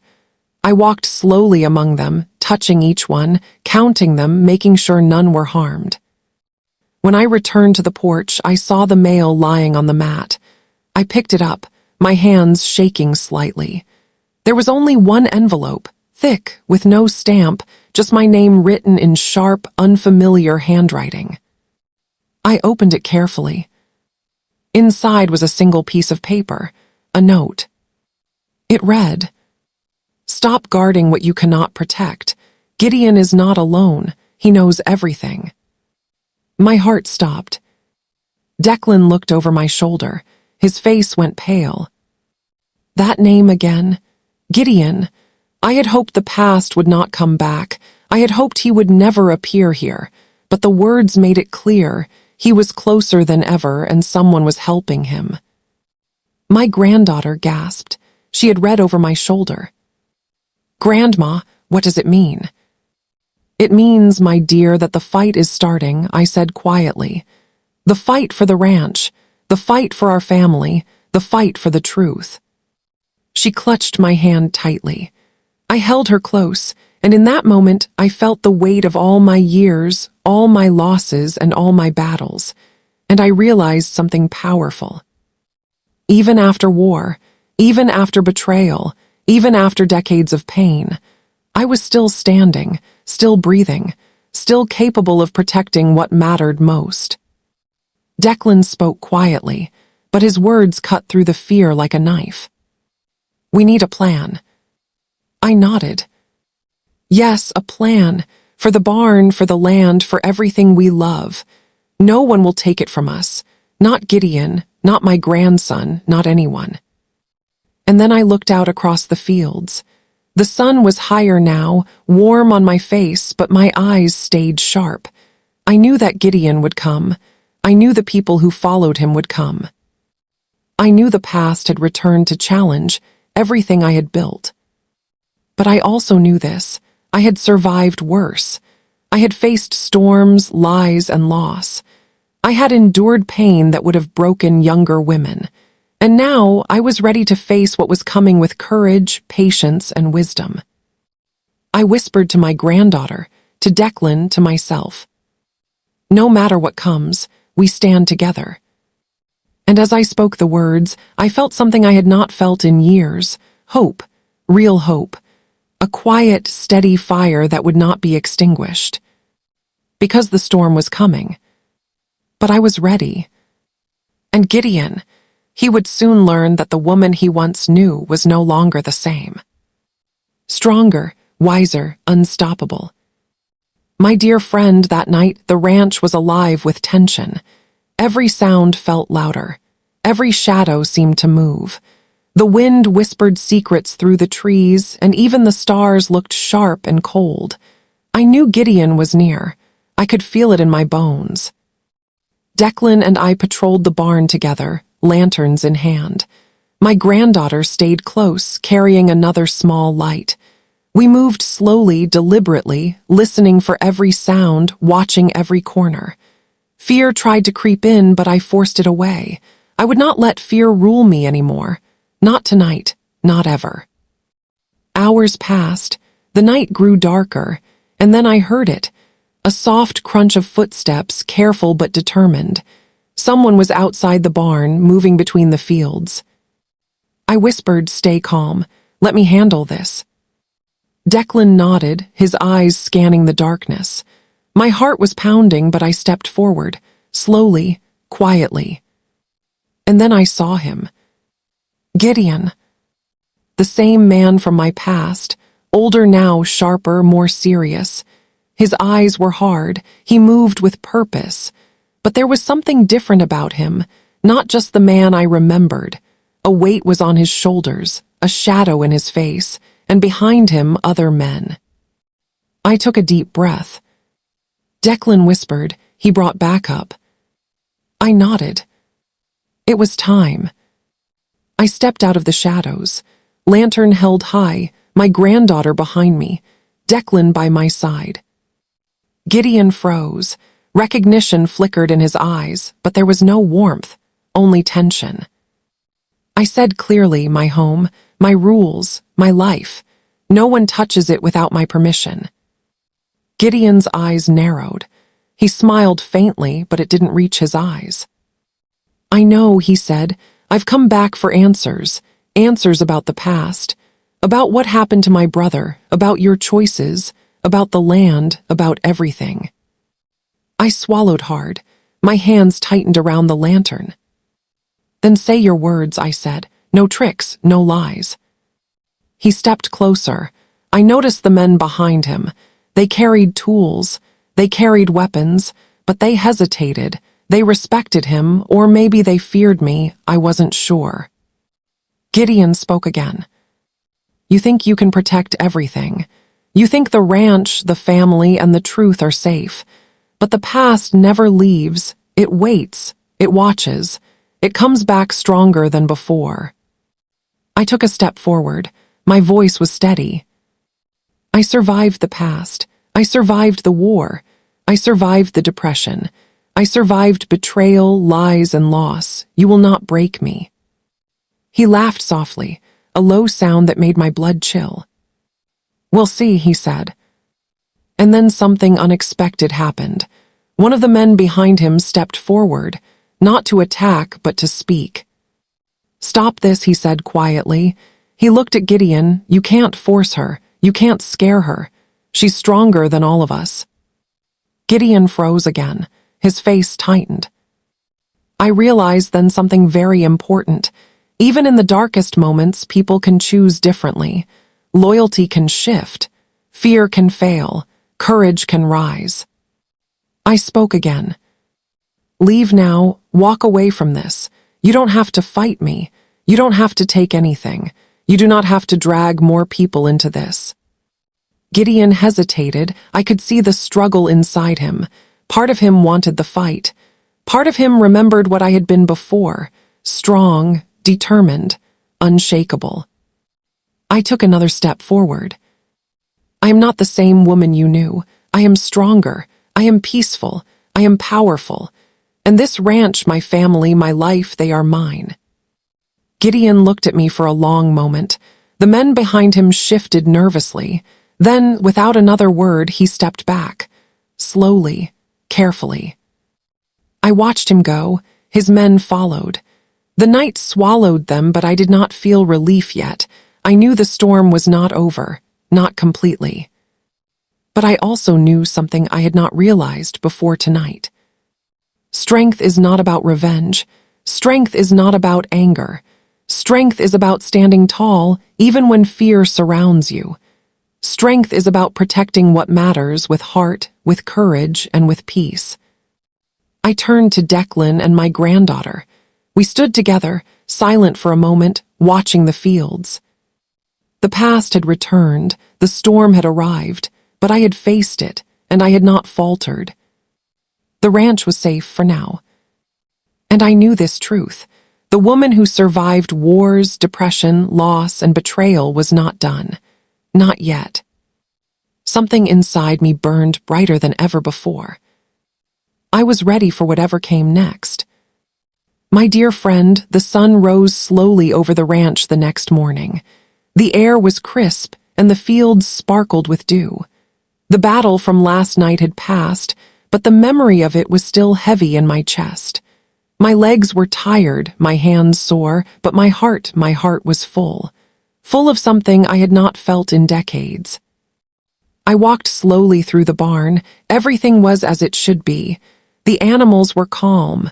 The tools were in place. The fences were strong.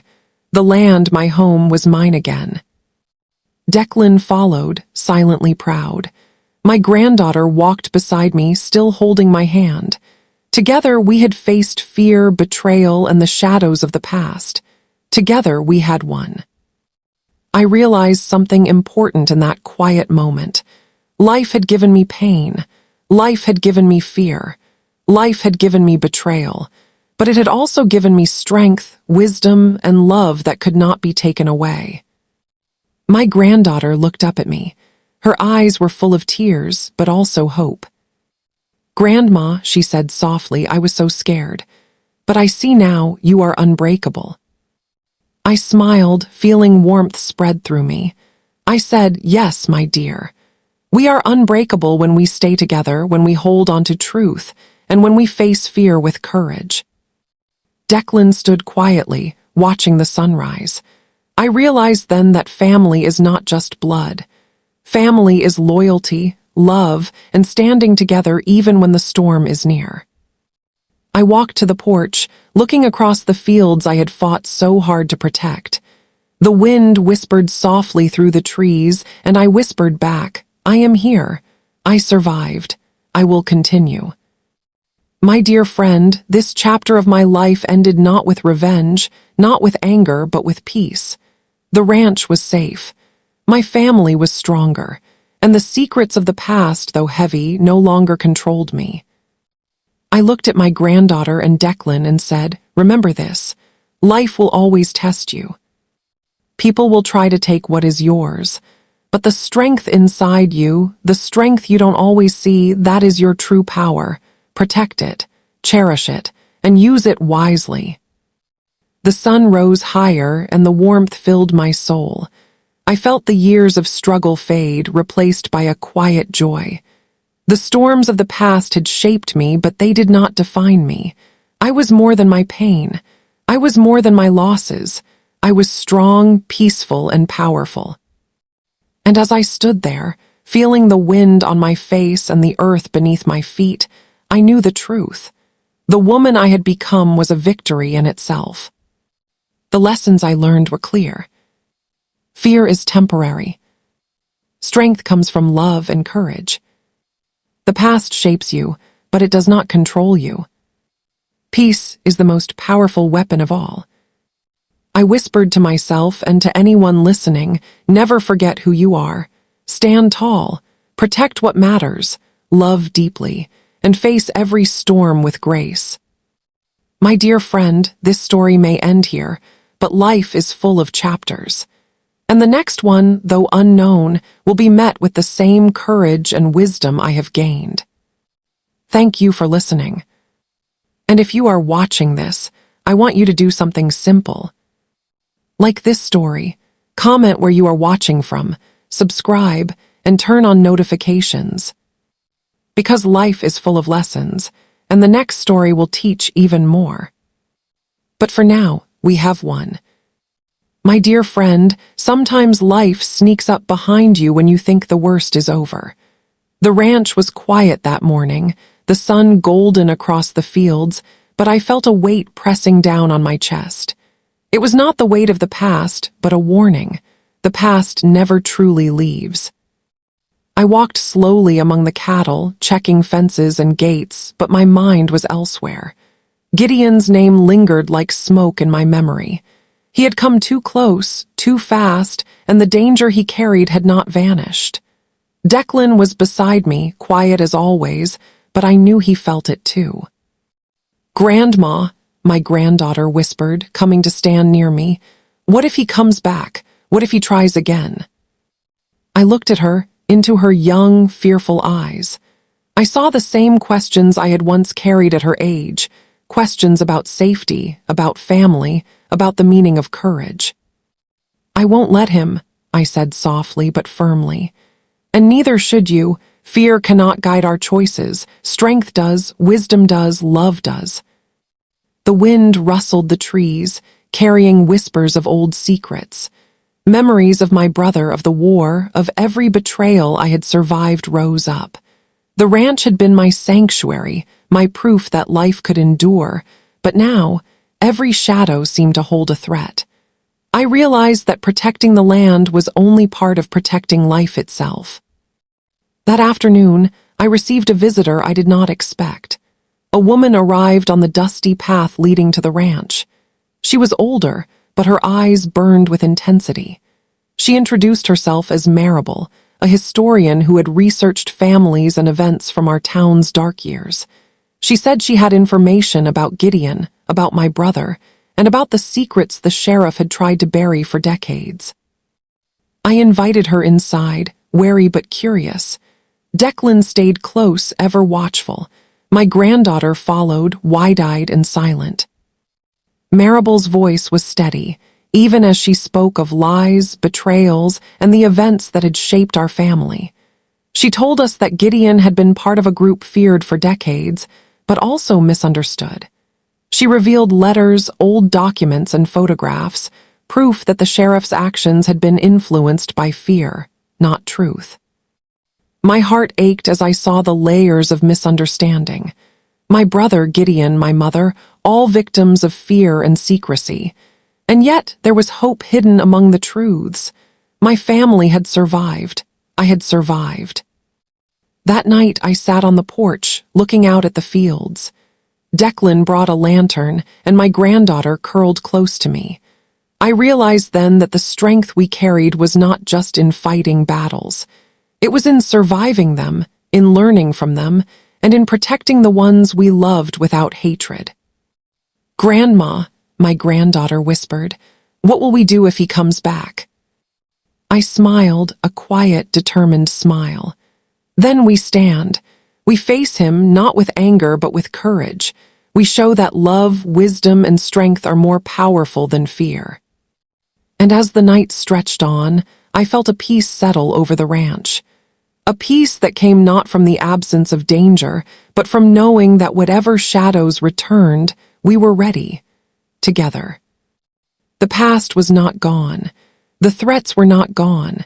But so long as we held onto truth, family, and strength, nothing could break us.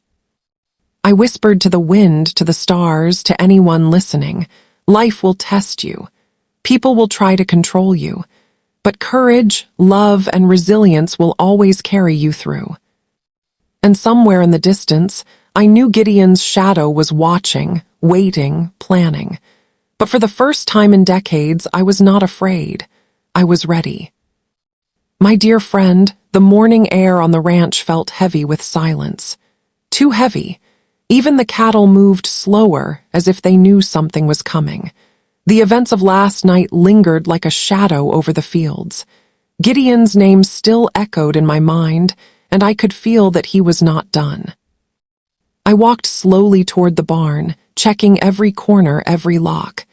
Declan followed, quiet but alert. My granddaughter trailed behind, her hands clenched tightly, her eyes wide with worry. I could feel her fear, but I wanted her to see something more: strength, resilience, and calm in the face of danger. "Grandma," she whispered, "what if he brings people? What if this time we can't stop him?" I stopped and knelt to her level. I cupped her face in my hands. "Listen to me. Fear is loud, but it does not control us. We are ready. We have survived worse. And tonight we face him together, not as victims, but as a family who refuses to be broken." The hours passed slowly.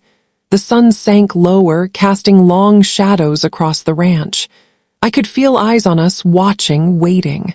Every creak of the barn, every rustle in the grass made me tighten my grip on the lantern. I whispered reminders to myself: stay calm, observe, protect, act only when necessary. Then I heard the sound, a soft shuffle near the fence. My heart skipped. Declan's hand brushed mine. He nodded silently, understanding immediately. Someone was there, someone watching. I moved closer to the edge of the field, the lantern held high, and then I saw them. Gideon, and behind him, two men I did not recognize. Their movements were careful, deliberate, trained. They were not here for talk. They were here to take something: our home, our peace, our legacy. I stepped back to gather my granddaughter and Declan. "Inside the house," I whispered. "Stay close, stay ready, watch and listen." We retreated silently, moving through the shadows. I could feel the adrenaline rise in my veins. This was not just about land or property. This was about survival, about standing up for our lives, about proving that decades of pain and endurance could not be erased by threats. Gideon's figure moved closer to the barn, inspecting it, testing the locks. I noticed something in his posture, a flicker of recognition, a hesitation. Perhaps he remembered what I was capable of, what I had endured. Perhaps he realized the woman he thought he could intimidate had changed. My granddaughter clutched my hand. "Grandma, what do we do?" I whispered, "We wait, we watch, and we act only when we have to." Courage is not about rushing blindly. It is about knowing the right moment to protect what matters. Hours passed. The men circled, tested fences, and checked windows. I counted every sound, every shadow, every movement. Declan stayed beside me like a shield, and my granddaughter watched, learning that bravery is quiet, steady, and deliberate. Finally, Gideon stopped. He stared toward the house, perhaps sensing that the people inside were not helpless. His eyes softened briefly, but then hardened again. He knew the fight was not over.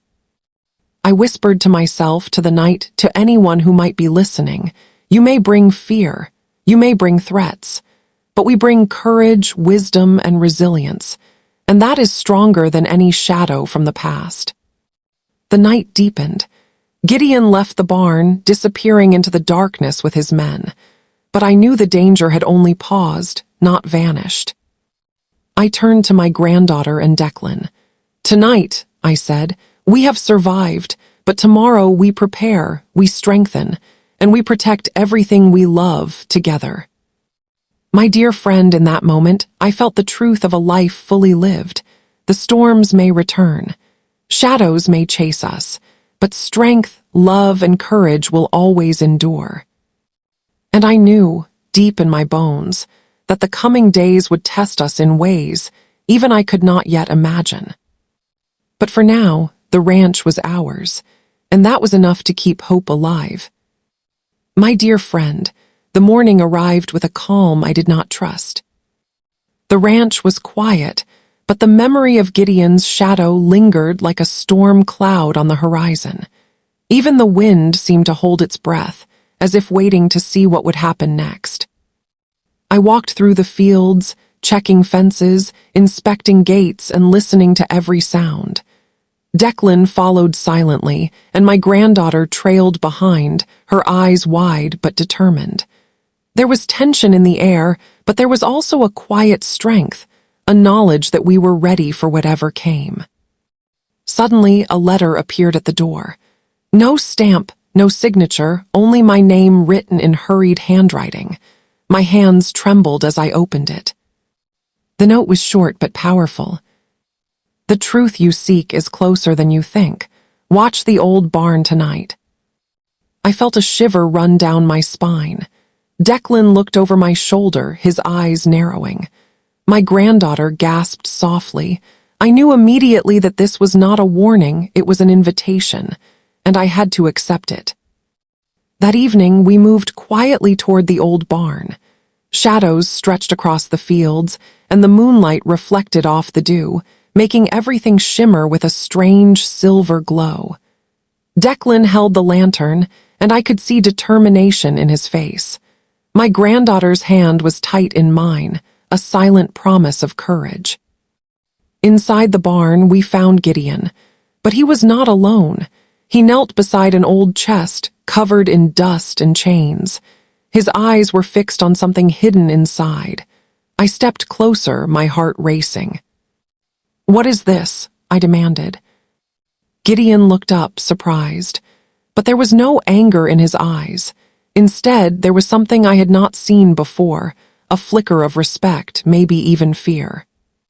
"This," he said slowly, "is the truth your family hid from you.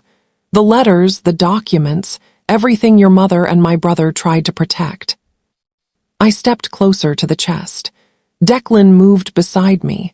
My granddaughter's eyes were wide with anticipation and fear. I opened the chest.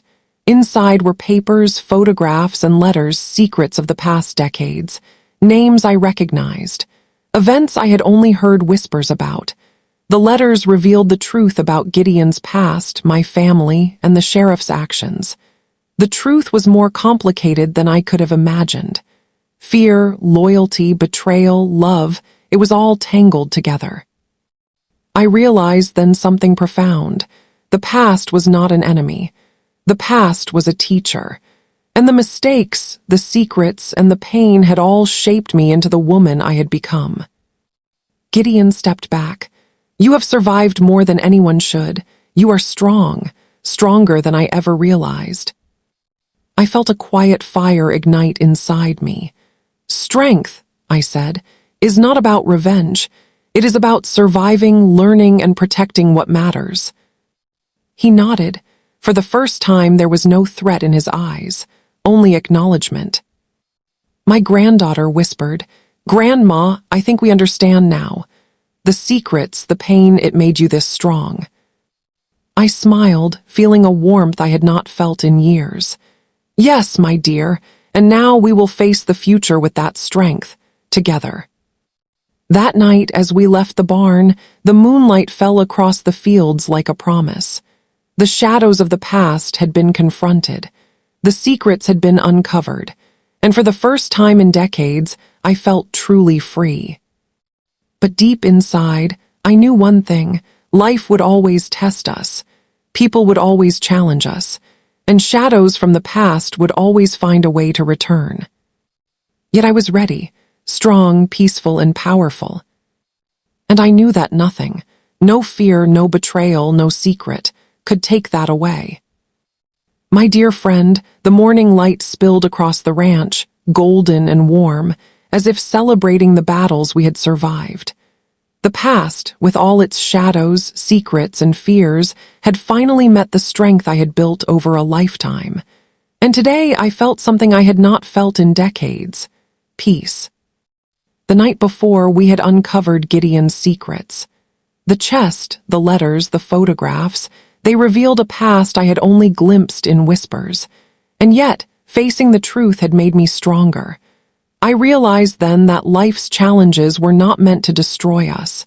They were meant to teach us courage, patience, and the power of resilience. Declan stood beside me, quiet but steady, as we watched the sunrise over the fields. My granddaughter held my hand, her eyes bright with wonder and hope.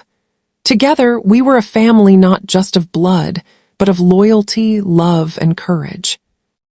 I whispered to them and to myself, "We survived, we endured, and nothing can take away the life we have rebuilt."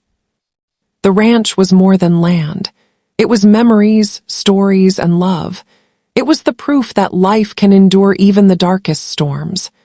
My grandson, though still a part of the family, had realized that his attempts to control and intimidate us were useless. Strength cannot be stolen, and courage cannot be broken. I walked through the fields, touching the grass, feeling the wind, listening to the animals, and remembering the years of struggle. Each challenge had brought me here. Every betrayal had taught me wisdom. Every moment of heartbreak had shaped a heart that could survive and even thrive. My granddaughter smiled up at me. "Grandma, will it always be like this?" I smiled back, a quiet, knowing smile. Life will always test us. People will make mistakes. Shadows will return. But the power to face them, to protect what matters, and to love without fear, that is ours forever. Declan nodded, understanding without words. I realized then that life was not about revenge. Life was about victory, not through anger but through peace, not through power but through resilience. The letters and secrets of the past were no longer chains. They were lessons. They were reminders of strength. They were proof that a life built with courage and love can survive anything. I walked to the porch, looking across the fields. The wind whispered softly, carrying the scents of grass and earth. I whispered back, "We have won, not through conflict, not through hate, but through enduring, through hope, through strength." My dear friend, if you are listening to this story, remember this. Fear is temporary, strength is eternal, and peace is the greatest victory of all. Stand tall. Protect what matters. Face every storm with courage. And now, I invite you to be part of this journey, like this story. Comment where you are watching from, subscribe, and turn on notifications. Because life is full of lessons, and the next story will teach even more. For now, the ranch is safe, the past is honored, and the woman I have become stands strong, peaceful, and powerful. The sun rises, the wind blows, and hope carries us forward. We are ready for anything.